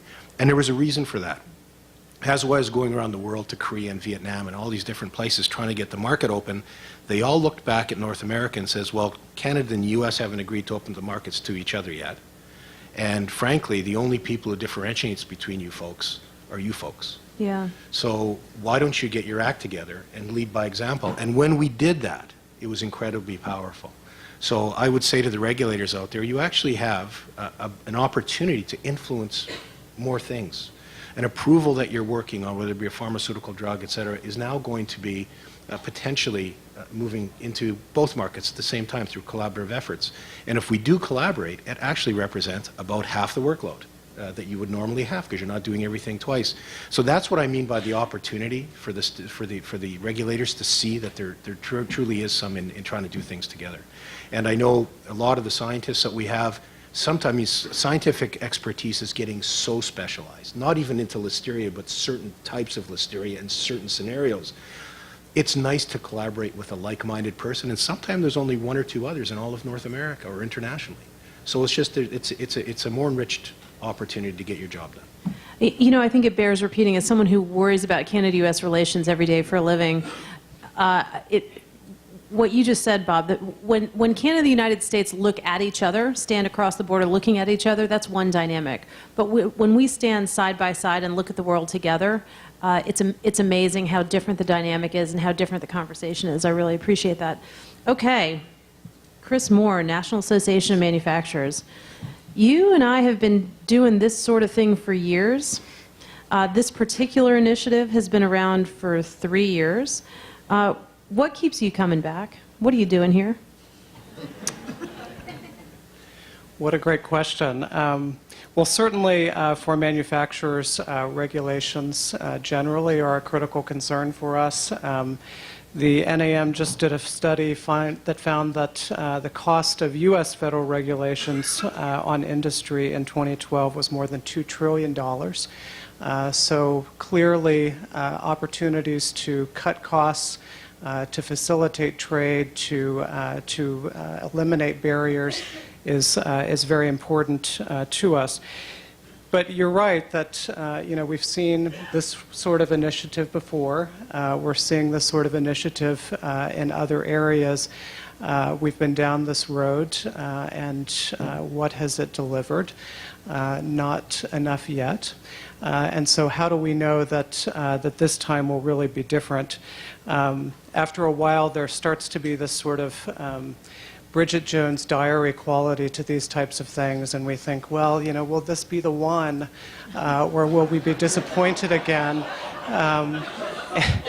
And I must say we've been really pleased to see the way that this initiative is being put together, the focus and attention that's been given to really setting expectations for stakeholders, to really defining a process that can work, and recognizing that we together may be developing a model for the future that may not exist yet. But maybe I could turn your question around on you a little bit and just mention a few things that I think we would say would be necessary to really give this initiative a shot and to demonstrate to stakeholders that this is for real, and that we really have an opportunity to accomplish some things here together. First of all, I think we are interested in seeing a really bottom-up and demand-driven process that's focused and built around the practical challenges that industry is facing. Not just a process that includes stakeholder engagement, but one that's really stakeholder-driven. For a lot of industry, the only thing worse than one government in their business is two governments in their business. And so if we're really serious about cutting costs, helping small and medium-sized businesses that account for the vast majority of NAM members, eliminating unnecessary trade barriers, then stakeholders really need to be in the driver's seat. And addressing some of the specific challenges that they have can really help to build momentum for longer-term work. Second, I think it'll be very important for stakeholders to have as clear guidance as possible from regulators about what's really on the table here. I know that Bob and Dom talked earlier today about the scope of this effort, and I think that's helpful. We've certainly heard that this isn't going to include everything. It's not going to include anything that sacrifices health or safety in the environment. Clearly, we're all looking for things that can deliver the biggest bang for the buck in terms of benefits for industry. But having as much detail as possible is really helpful. Are we looking at things that can be done within the existing authority of our regulators, or also at things that might require new legislation? Why were the first 29 projects included but not others? Are there things that our regulators are learning together about what's easy, what's hard, what's the landing zone, and what are some of the timelines around this? Finally, just having some credible and independent way to measure results. It'll be very important to define success based on actions that are taken that actually cut costs and increase trade and contribute to job creation. And we need to see that this is delivering tangible benefits and not actually even increasing costs on industry. And dare I say the D word, deregulation, is one way of going about this as well. So just a few thoughts on how to make sure this is a really working initiative. Very helpful, thanks. And we've got one more distinguished panelist before I turn it over to y'all, so I hope you're getting ready. Adam Schlosser, U.S. Chamber. The United States Chamber of Commerce is a big, dare I say, badass organization. You tackle a lot of issues, tort reform, tax reform, immigration reform, climate change, and energy and environmental policy, not to mention political campaigns in one particular arm. So where does regulatory cooperation as a notion fall in your priorities as an organization, and where does regulatory cooperation with Canada rank in terms of your priorities?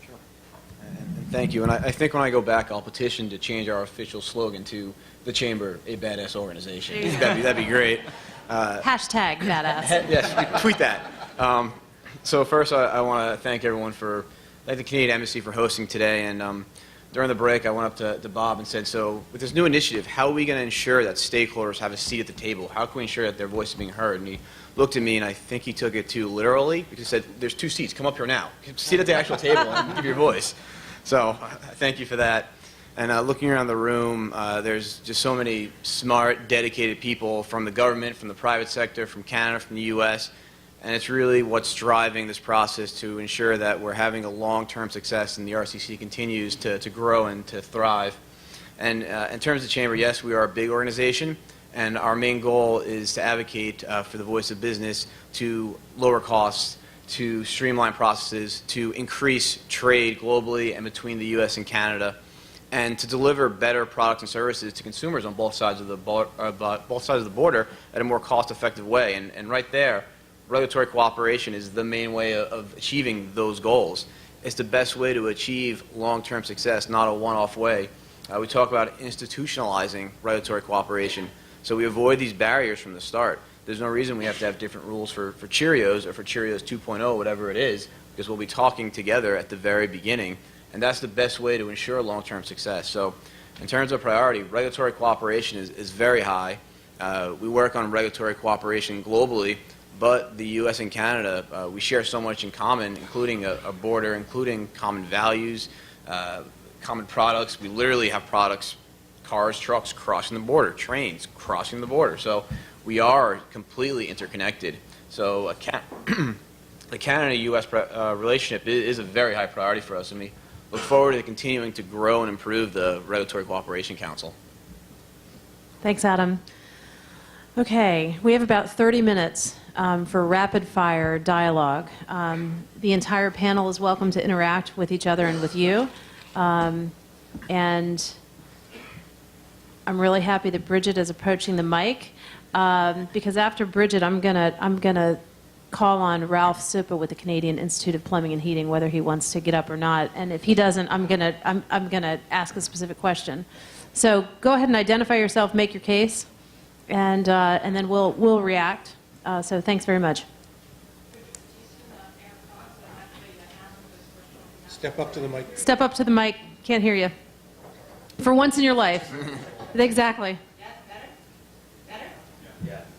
Bridget Matisse and Eric Fox here in Washington. I'm actually asking this question on behalf of two American clients, both of whom knew I was going to be here, but this is near and dear to my heart. And my question is directed to the two RCC leads. Economic benefit. RCC and the Border Action Plan. The absence of regulatory convergence still means that border agencies inspect. And every time a transaction is inspected, it's a fee. Ka-ching, ka-ching. So companies not only benefit economically and consumers by a regulatory convergence on the making of that product, but they sure will be helped also by a reduction of the cost of the border transaction. So my question to you is two things. How do the Border Action Plan and the RCC converge to ensure that somewhere down the path there's a recognition of the RCC work in terms of how border agencies regulate their inspection fees and on what? And secondly, is there any idea or discussion on whether or not to waive or decrease or reduce fees completely on those products regulated where regulatory convergence has been found within the RCC, and for those products that are inspected, and no one's arguing against having to inspect, a inspection fee would be levied. I ask that to both the American and Canadian leaders. Thank you. That's an interesting question. You've got APHIS, animal plant health inspection fees that are notionally for border inspections, but if you get the inspections done by the Canadians, do you still have to pay the fee? Interesting. The issue here is, I think, a lot of what happens at the border, those things that are generated by the non-commodity-based regulations aren't really within scope for the RCC. That is, in fact, beyond the border, their action plan. And I know they're having discussions now about what should they be doing next, and a lot of these voices and ideas have been heard about that. We're all about what's in the conveyance, how it was manufactured, what the standards are, and does that, what's inside the conveyance, trigger an inspection action? That's right in our wheelhouse, and that's what we're working on. The fact that it is a conveyance, that's being hit by CBSA, CBP, those organizations, and I'm sorry, but it's just not in scope for us. We're not touching those particular organizations or regulations through this exercise. That is the other one, and I'm not, it's not operating in that joint kind of way. So yeah, that's okay. Yeah. Yep. Just about, I'll defer to Bob, but I did want to point out and this is going to be an ongoing theme as well, of what to the extent do legislative solutions happen in this. Not necessarily this issue, but knowing that our office does look at the fee structure sometimes. Often those and the responsibility is set by legislation, and the agencies don't have a lot of discretion about what fees. So that may be a theme about going forward about the scope versus how realistic it is to expect significant legislative change. It may be depending on the issue. I just want to jump in on this because I think that's an excellent question, Bridget. And with all due respect to the government folks, the companies don't give a damn whether or not it's RCC or beyond the border. They want the problems fixed. So we understand that you're not handling it, specifically Bob, or Don from your side in Canada or in the U.S. But the problem is when something goes across the border, you said you handle what's in the conveyance. So if it's in the conveyance, you should have scope over it. And what Bridget's exactly talking about is what's in the conveyance. So I think we need to, as we're talking about breaking down barriers between regulators, we also need to break down barriers between government departments within each government as well. So how do we remove the barriers between the RCC and beyond the border? David, you lead it from a Canadian perspective, so maybe you want to get up, but I think it is important from a company perspective. They don't see it as multiple exercises, and neither did the Prime Minister and President when they started this. This was started as a joint initiative to improve trade flows and grow our economies. So I just want to maybe add on to Bridget's comment, because I think it is really critically important to say what the private sector is really thinking on that. David. I was just sitting back, enjoying myself. You know, I was taking notes, and I was saying, oh, I better follow up on that, and I was having a wonderful time.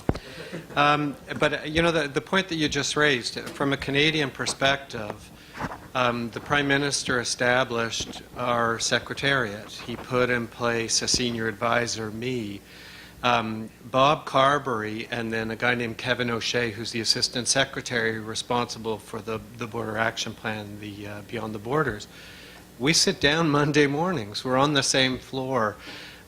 We don't have conversations that, you know, where I say, okay, Bob, you better leave now because the conveyance reached the border. I'm going to talk to O'Shea. So we're actually making real efforts to try to integrate these conversations. And the work that we're doing, we had a meeting at the beginning of September, the Executive Steering Committee of the Beyond the Borders.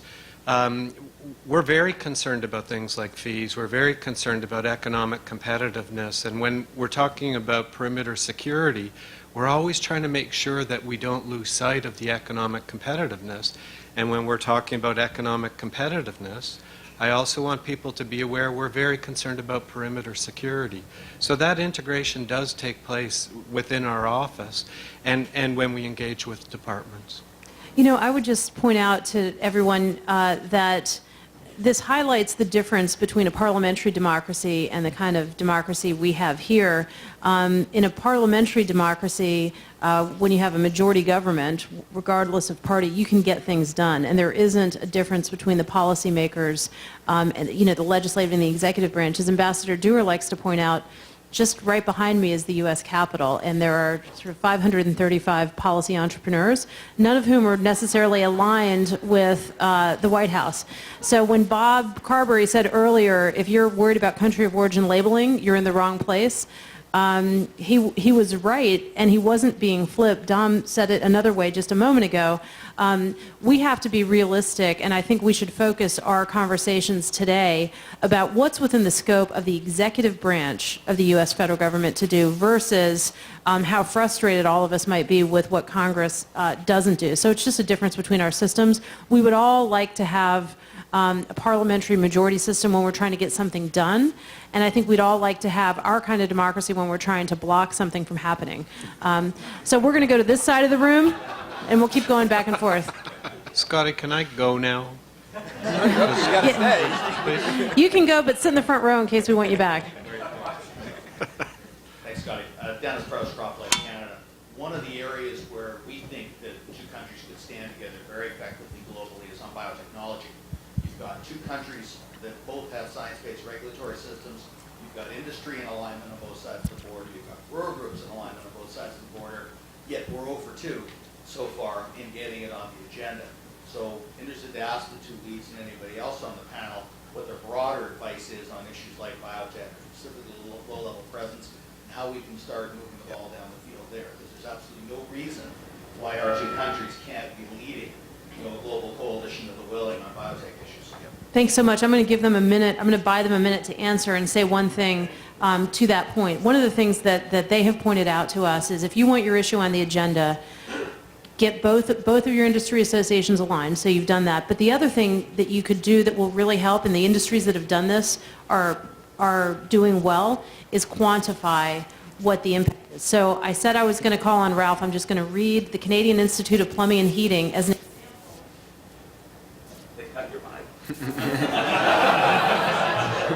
I told him just to play louder and louder music, Scotty.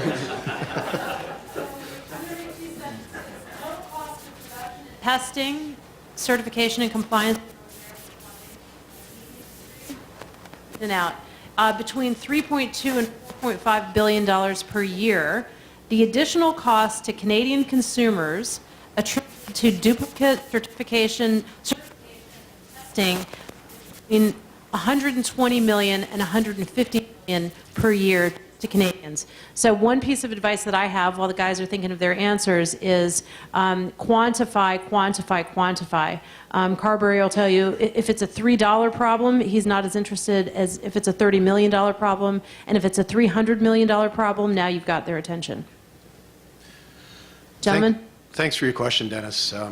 As you know, we were very close to getting it on this plan. I think we were right at the 11th hour, just couldn't finalize it. But unlike the first action plan, which kind of got locked down and we'll talk to you in 2 years, this, and the point we want to make in this plan is we've just kicked the door open for you.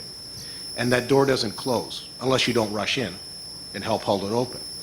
So use the opportunity this afternoon to get it on the table and make the articulate arguments. This will be an open-ended process. You can count on Oira and ourselves to be riding over top to see whether there's a real opportunity. And as Scotty says, the quantification is very important for us, because that's when we can talk to regulators and say, this is worth our while, and we should take a harder look. So don't be dismayed at the fact that you're not in there today, but start a process to get that activity within the confines of the RCC this afternoon.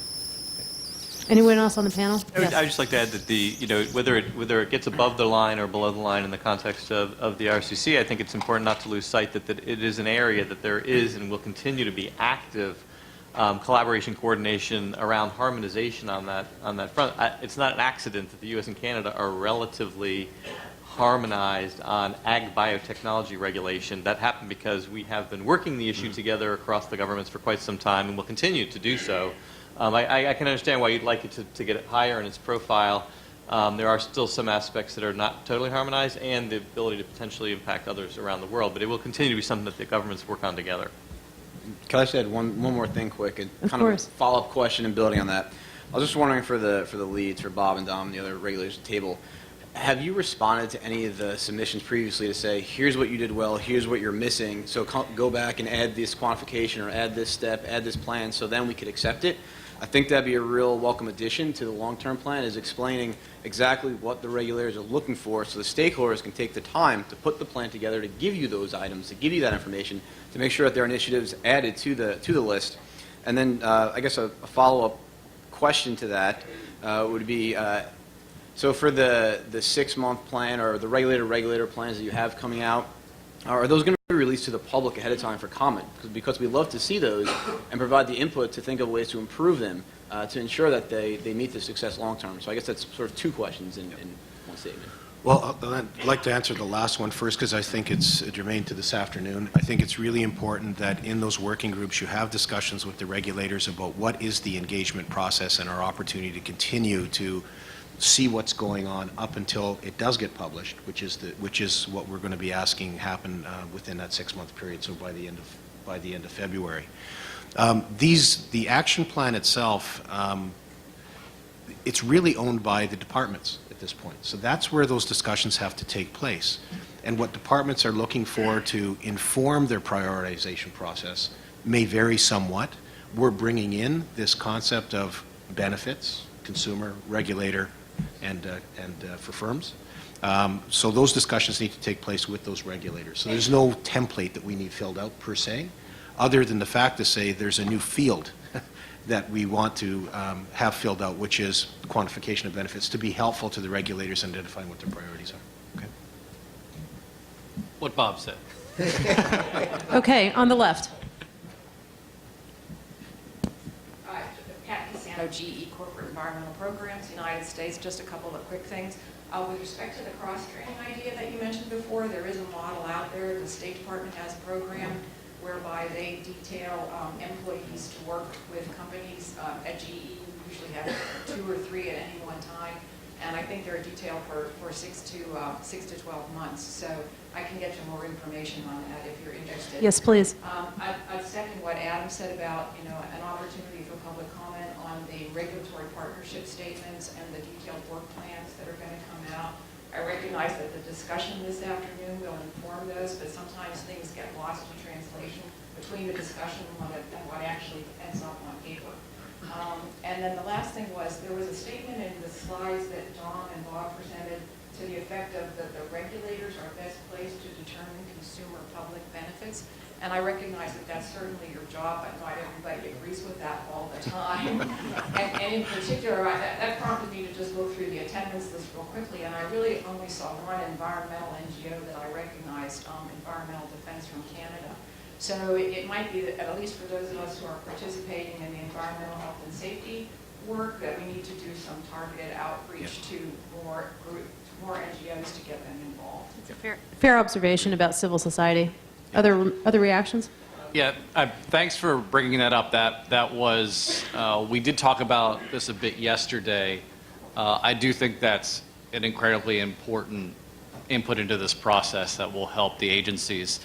I know that we'll hear a lot about unnecessary cost and misaligned standards that are hurting businesses. Like Bob said, we do think a very important aspect of this is to help the regulators do their jobs better. That's good for everyone, whatever the goals are.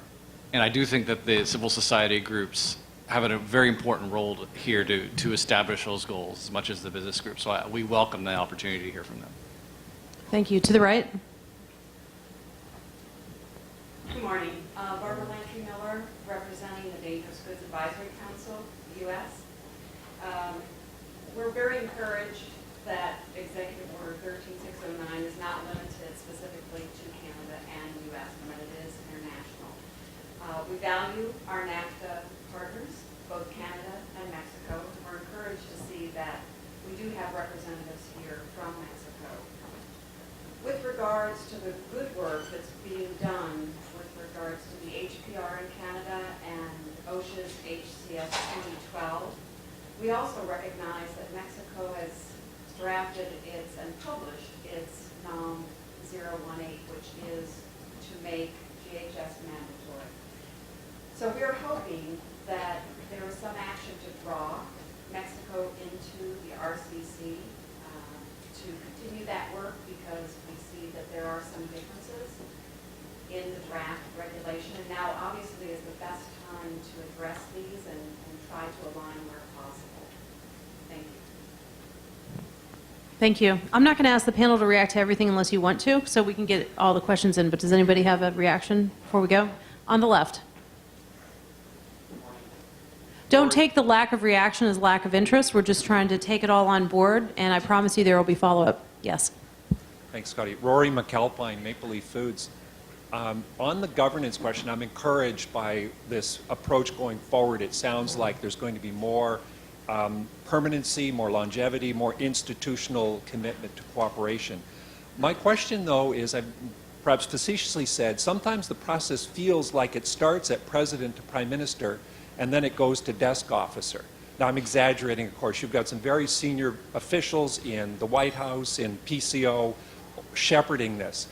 But my question would be, what is the role of Canadian cabinet ministers and U.S. cabinet secretaries in terms of that engagement? Because it does feel like, I've worked in government, I know that there's nothing focuses your mind more as an official than your minister or your cabinet secretary calling you into the office and saying, I want to see what's happening, I want to see your priority, I need to see the accountability. Ultimately, in the political system on both sides, that's where you report. So what is that engagement? Because it doesn't feel like it's all that consistent or clearly defined that we will have that ministerial engagement across the border, like at that 6-month hurdle or at the 12-month hurdle. We'll take that as a recommendation to get more political, high-level engagement going on. Go ahead, Dom. Maybe just a quick thanks for Jim as well. And as many folks know, Jim is the Senate-confirmed head of an office in EPA and is part of the leadership of EPA. So I do think that this has point taken, but this does have a high level of attention and support in the agencies. Jim, I don't know if you want to. I would just add, I'm intimately familiar with what we're doing within my space in this arena, and I've actively participate in the decisions about where to focus our energies after hearing from stakeholders, as well as the execution of it. I've spoken with the Administrator of the Environmental Protection Agency about what we're doing, and she's very supportive of what we're doing. I think if I were not delivering, I would hear about it. from both her and from the Executive Office of the President.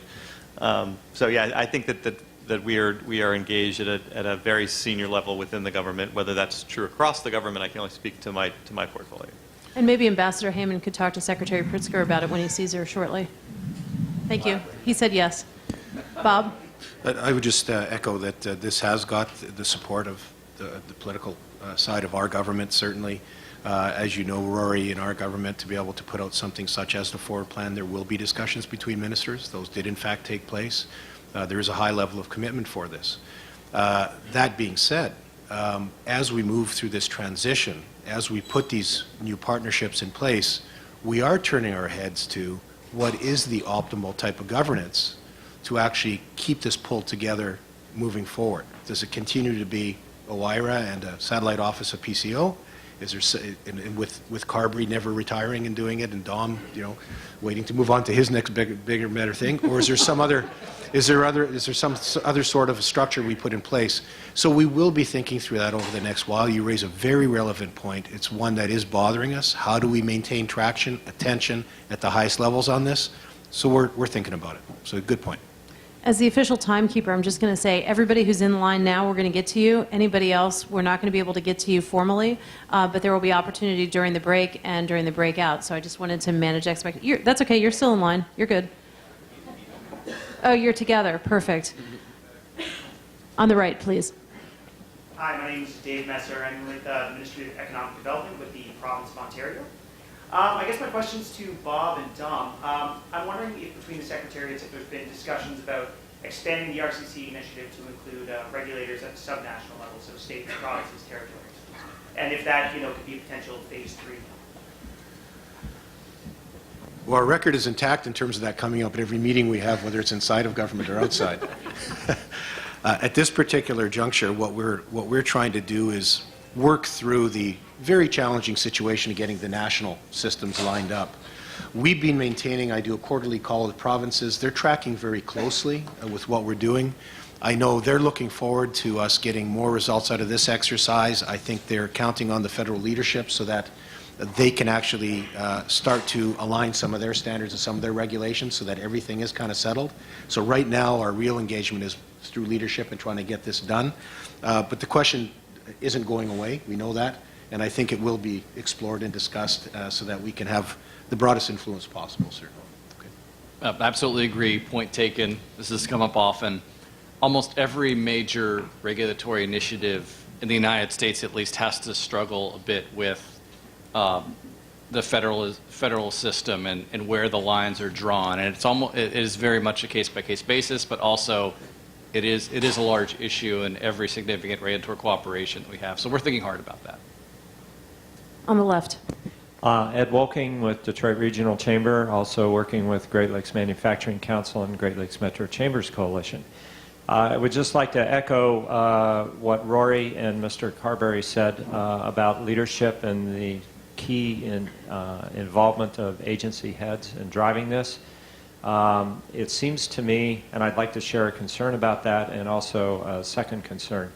It seems to me that there's always going to have to be a certain amount of push from the executive level, including the highest executive positions in the federal governments of both countries, to make sure that this works. I think it's great turning over more and more independence and responsibility to the agencies and the interrelationship of those agencies. I think that's right on. But I think the top has to keep pushing down. That leads to my real concern, and that is that there will be a change in government in Canada in a year, and there will be a change in government in the United States in 2 years. And so what is it that we can all do to make sure that this very good process continues and we don't lose it in changing and shifting priorities? Pretty bold statement to say that there will be a change in government in Canada, just saying. Are you also saying the Senate's going to flip? Anyway, thank you. On the right. Who wants to go? You guys want to reply? Jim. Yeah. I will in a second.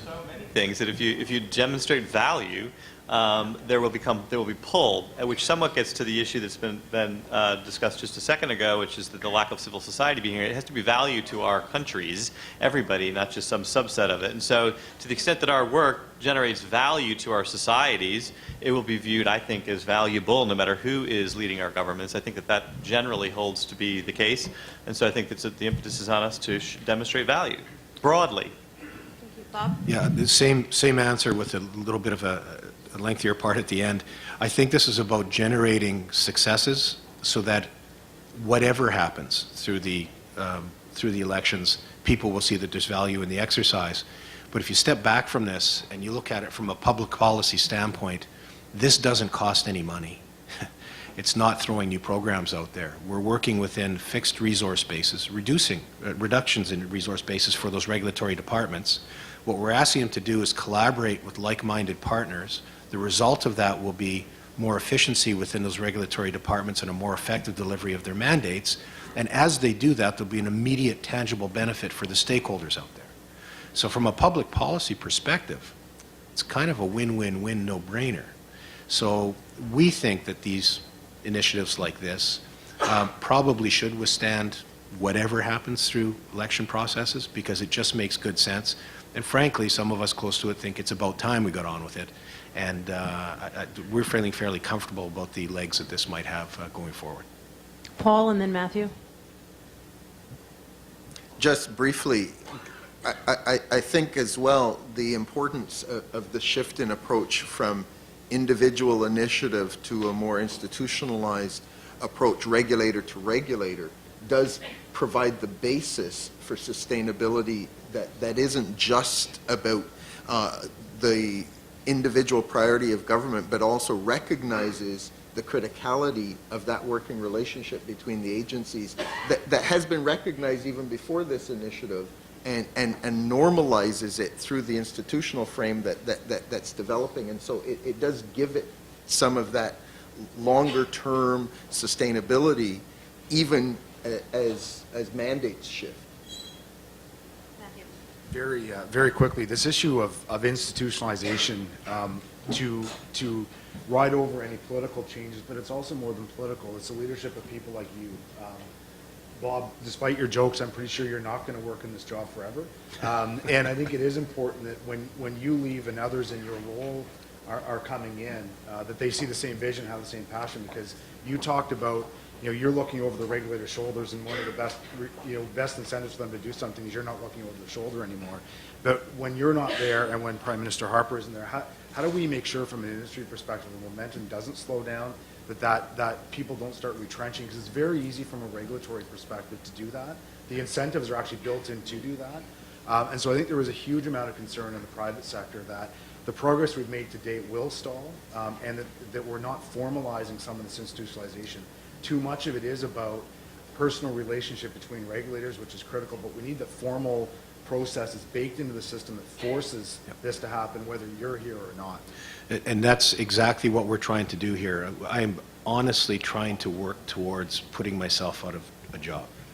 And if we can get these processes put in place, and they're formal, and they're written down, and they happen, and the infrastructure within those departments are working at it at a technical level and creating a reality around it. It's not just going to be a meeting where everybody nods. It'll be an enormous amount of work done under there.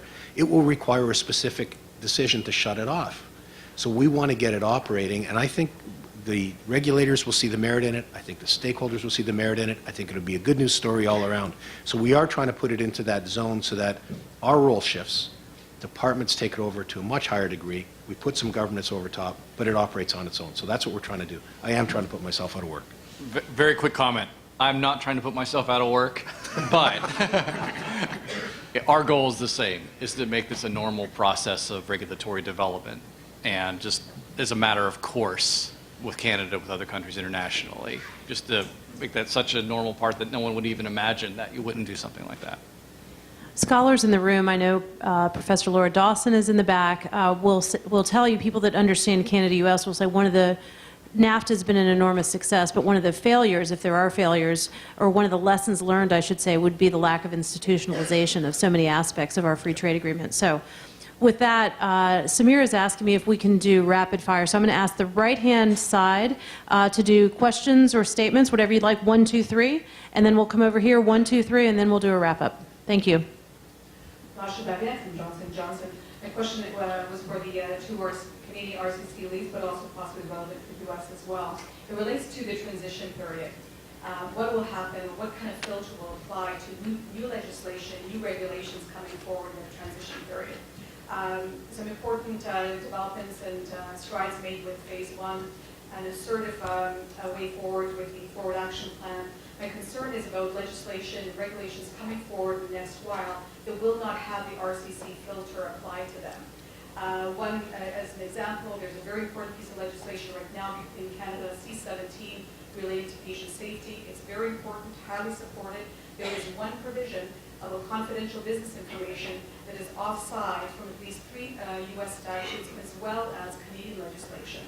So my curiosity is how will things be handled during the transition period? Thank you, Lasha. Next.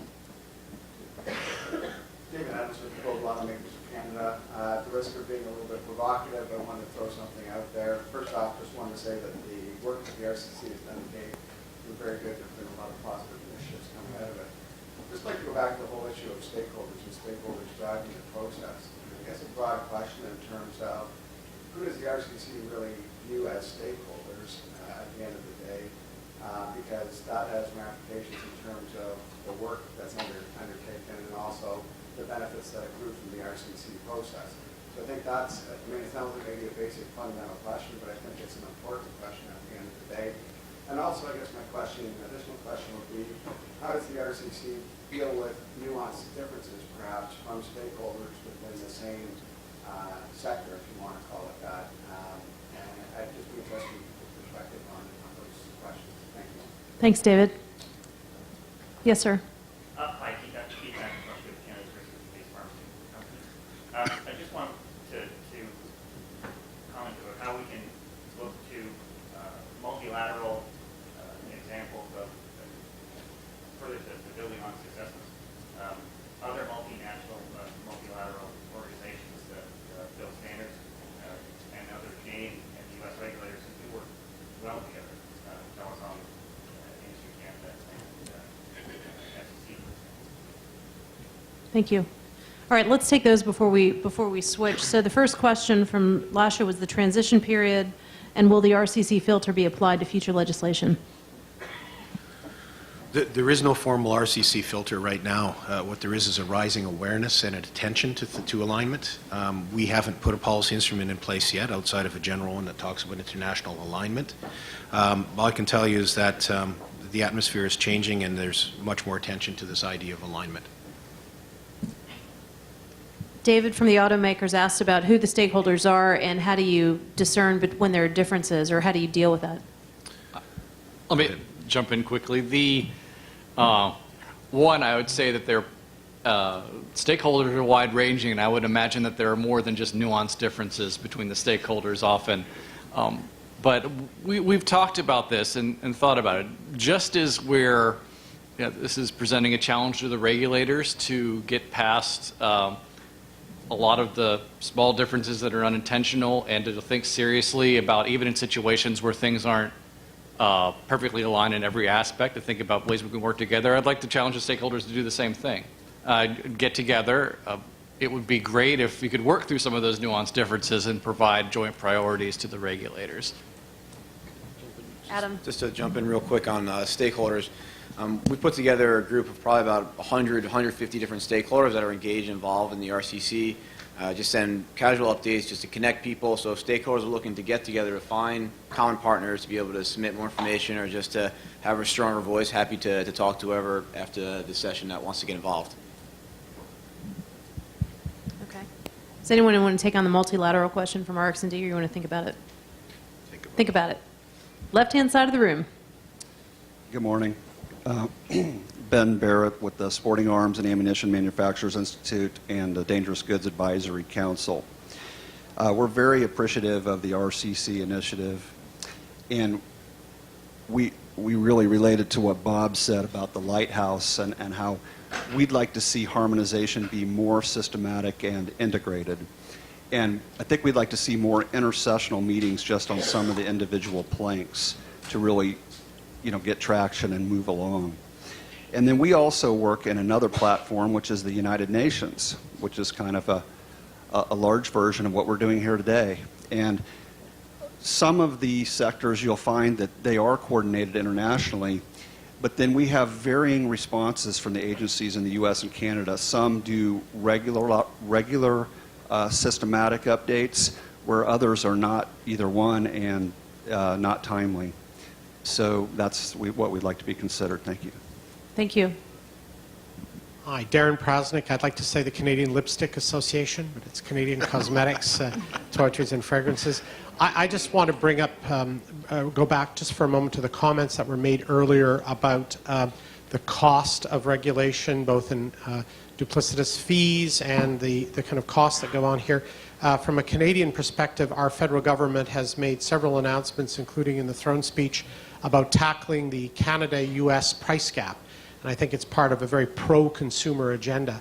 I think it's important to remind everyone, particularly in the Government of Canada, that a significant portion of that price gap is due to just exactly what we're talking about under RCC, whether it's those extra fees for inspection or whether it's the cost of unnecessary regulation.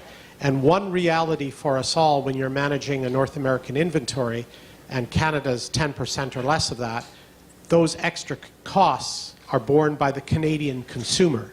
They are rarely distributed across the whole group. So the message really to go back through you, and I know you all appreciate this, particularly Bob very much, is I think our federal government in its discussion and narrative about this, we've yet to really fully hear a recognition of what government can do in that narrative to reduce that cost differential. And what we keep hearing is what we as industry should be doing, but we will be raising that and pushing back to say government has a role in that piece. So it would be much better in the cooperation of RCC that we start to hear some of that in the government's narrative about the cost differential and the role it can play on leading the way and managing what it controls to reduce that pricing gap. Just some thoughts. Thank you. Thanks, Darren. Samir, can you come here for a sec? Yes, you're next.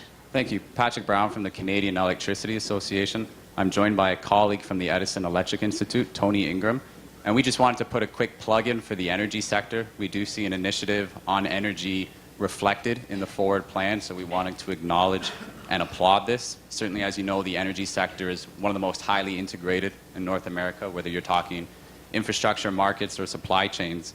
So as the work of the RCC goes forward, we simply encourage folks to remain mindful of the opportunities for regulatory efficiencies. CEA and EEI did partner on a proposal in response to the fall solicitation of comments. Essentially, it was with an eye towards aligning permitting requirements for cross-border transmission facilities. It wasn't incorporated in the final plan, but I am pleased to say that in a new MOU that Natural Resources and the Department of Energy just signed a few weeks ago, there were aspects of our proposal reflected in that MOU. So we are seeing early fruits of this new approach, this new culture of institutionalizing regulatory cooperation into these kind of initiatives. Again, thank you on behalf of the energy sector, and we do hope for future opportunities for efficiencies under this effort. Thank you. Thank you so much. Well said. Now I'm going to take the privilege of the moderator here and bring this to a close and add one more tiny element, which I promise will only take 5 minutes or less. Something that's extraordinary to me about what we've just experienced in the last couple of hours is not just the level of engagement and the dedication from the White House, the Privy Council, all the agencies, the private sector here, but for anybody who hasn't noticed, we have both of our ambassadors sitting in the front row the entire time taking notes. That's extraordinary. And I think I tweeted this morning as I was walking in, I hope that we would take the spirit of the Haida Gwaii, the spirit canoe, and all row in the same direction. And I think we're kind of doing that. So with that, it's not on script, but I know these guys are good on their feet. So I just wanted to give Ambassador Dew or Ambassador Heyman the opportunity to say a bit of a benediction before we wrap up.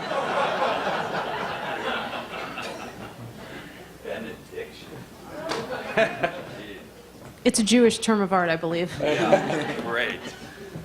Well, the Expos Nationals lost last night, so I'm sorry to hear that. But we do have the Orioles in this geographic region. I thought the recommendations, the questions, the points that were raised were excellent. I think everyone in this room, I think we talked about it last night, that we've got to have a can-do attitude to overcome sometimes what happens in both of our countries, the nitpickers convention. And I think that there was no nitpicking today. It was all can-do. And I just want to thank you for that work. If we can be a bit of a conduit to try to raise items to get to the table, I certainly think it's part of our role when there is a problem to get it to a solution or get it to a table that can get it to a solution. So I just really respect the work you're doing, the questions you've raised. There are some gaps even identified in legislation that I wrote down, and we take all very seriously. But we can make this work.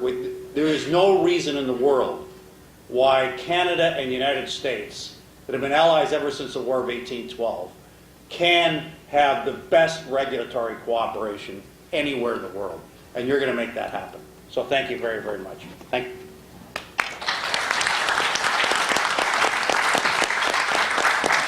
First of all, once again, thank you to Ambassador Doer and the Canadian Embassy for hosting this event. It's really important that we have venues like this where we can bring everyone together.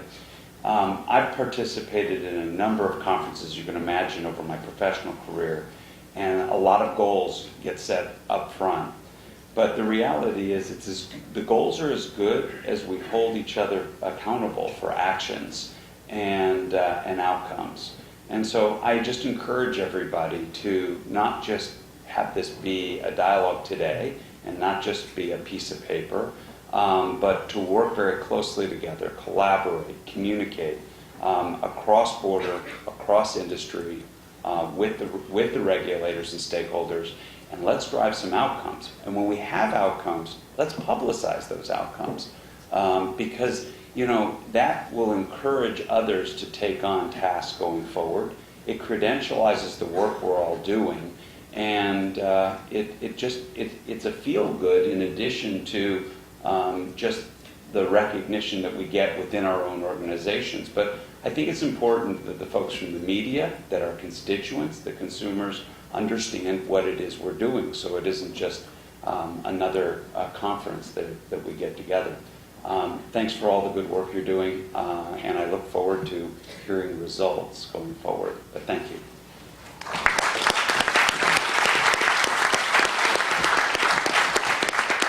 Thank you, Ambassador. Samir is going to give you some very important logistical information. I would just like to wrap up by saying David McGovern said that when we get together next year, we're probably going to need a bigger venue. At the time, I was thinking maybe the Nationals ballpark, but I'd just like to say on behalf of the Washingtonians, I hope it's not the Nationals ballpark, because next October, we're going to be playing in the Nationals ballpark.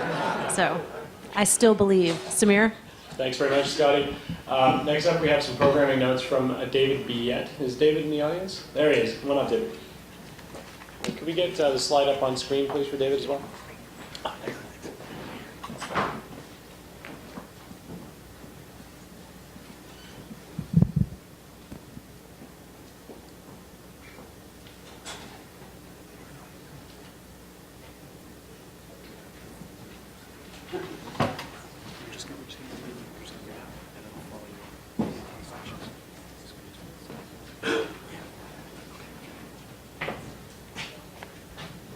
Ambassador, Ambassador Heyman, Mesdames et Messieurs, j'espère que vous avez passé une bonne matinée.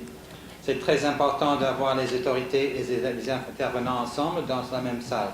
Continuons la conversation. I'm David Biet. I'm director of the Canada Institute and the Polar Initiative at the Woodrow Wilson Center. For those of you who don't know, I'll be brief. I had a little more to say, but the Wilson Center is the United States official memorial to the 28th president, our only president with a PhD. We provide strictly nonpartisan space for the worlds of policymaking and scholarship to interact. With the Canada Institute, which I head, we focus a few areas: energy, environment, borders, Arctic, and trade. And this is really important to trade, and we're very pleased to be able to have done so much work with the Regulatory Cooperation Council and the Beyond the Border Initiative.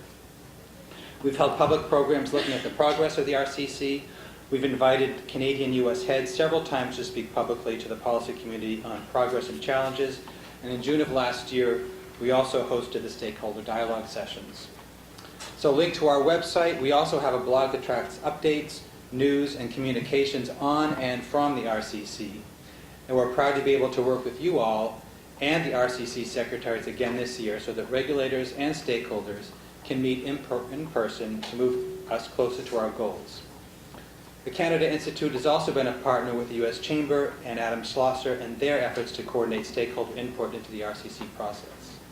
Canada and the United States have a long history of successful collaboration on many, many issues as two of the most integrated economies in the world, and given the similarities in consumer preferences and regulatory objectives, it's sensible to pursue further cooperation in this area. The departments and agencies in both countries are working together toward common goals, and working together more closely than before is a new and significant opportunity for both of our countries. I'm, for one, pleased to see this new spirit of cooperation and the concerted effort and approach to establishing new binational processes going forward. Many of us have great stories to tell. Let's tell them, and let's, as we heard this morning, let's quantify them. The ambassadors last night mentioned how critical this process is to our economy, to consumers, and to business in both our countries. So as we wrap up the first part of our day, let me tell you about the breakout sessions for this afternoon. On the screen behind me is the schedule. You'll also find your own personal schedule on the back of your badge if you haven't already figured that out. Some of the breakout sessions will take here at the Embassy, and some, mostly the biology, food, and drug issues, will take place at the Wilson Center. Note that Block 1 begins promptly at 1 o'clock, except for chemicals management, which will begin in the media room here at the Embassy at 12:30. Please note, you are required to have an escort in order to enter or to leave the media room here at the Embassy. We would ask that you please limit your movement in and out of that room to the designated session breaks. For those of you going to the Wilson Center right away or later this afternoon, it's very easily accessible. There's a map in your folder. We've got a great, beautiful day for you to walk down the street. It's an easy 15-minute walk. Go down the steps, take a right away from the Capitol. We're located in the Ronald Reagan International Trade Center. When you get there, follow the plaza to the back. There's a big bronze statue of whatever you take it to be, and our doors are just beyond. The security procedures at the Wilson Center are very similar to the security procedures here. You'll need a photo ID, and you'll need to go through a scanner. But you will not need an escort at the Wilson Center. Okay, we have boxed lunches for you outside as you exit the Canada Room. Merci, bon après-midi. Thank you, and we look forward to seeing you this afternoon. And now to Samir for some final details. I'll be very brief. I know folks are anxious to get to their next sessions. Behind me, you'll see a quick description of what's going to happen in each session this afternoon. Blocks are, for the most part, 1 hour long. There are 23 sessions structured around the commitments in the forward plan, which I'm sure everyone is now aware of. The session outline is for regulators to provide an explanation of the key forward plan commitments. Majority of the time is going to be booked for stakeholders to provide input, again, with clear evidence and binational benefits where possible. And then a bit of time at the end of each session for you to discuss with regulators ongoing engagement opportunities and what you anticipate to be the path forward. Can you go to the next slide? So really what we're looking for here is for an opportunity for stakeholders to get their input in and clarified. This is an initial opportunity. Work plans and regulatory partnership statements will be developed over the coming months to February 2015. So we want to make it clear that this is not the one and only opportunity or the session to bring to ground every particular issue, but rather to make sure that those are on the table and that regulators are clear on what is being presented. I'll leave you with a few considerations that are on the slide and let you guys get out of here. It's now noon. Box lunches are available in the hall outside, and we'll see you guys all at 1 o'clock or 12:30 for chemicals management. Thank you.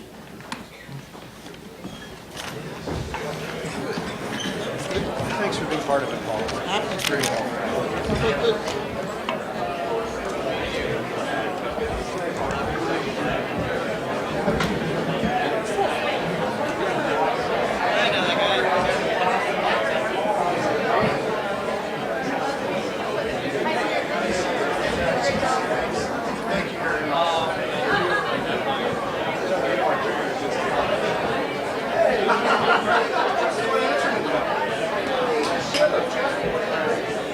Hi, how are you doing? It's a pleasure to meet you. Thanks for coming out.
And have a chance to provide input throughout. So today is your first chance. How do you envision that afterwards? So that is how we will finish the session. So I would, because we are limited in time for stakeholder input. Well, limited. We will spend the bulk of the time on this, but we have about 30 minutes. So by show of hands, would you just give me a sense if you're planning to provide input? Okay. So, I mean, if you haven't raised your hands, definitely input welcome. After you hear what regulators have to say, it may trigger some more, but it just gives me a sense of how many minutes you have. So, without further ado, I'll introduce Steve McCauley, Director General of Energy and Transportation Directorate, Environmental Stewardship Branch at Environment Canada.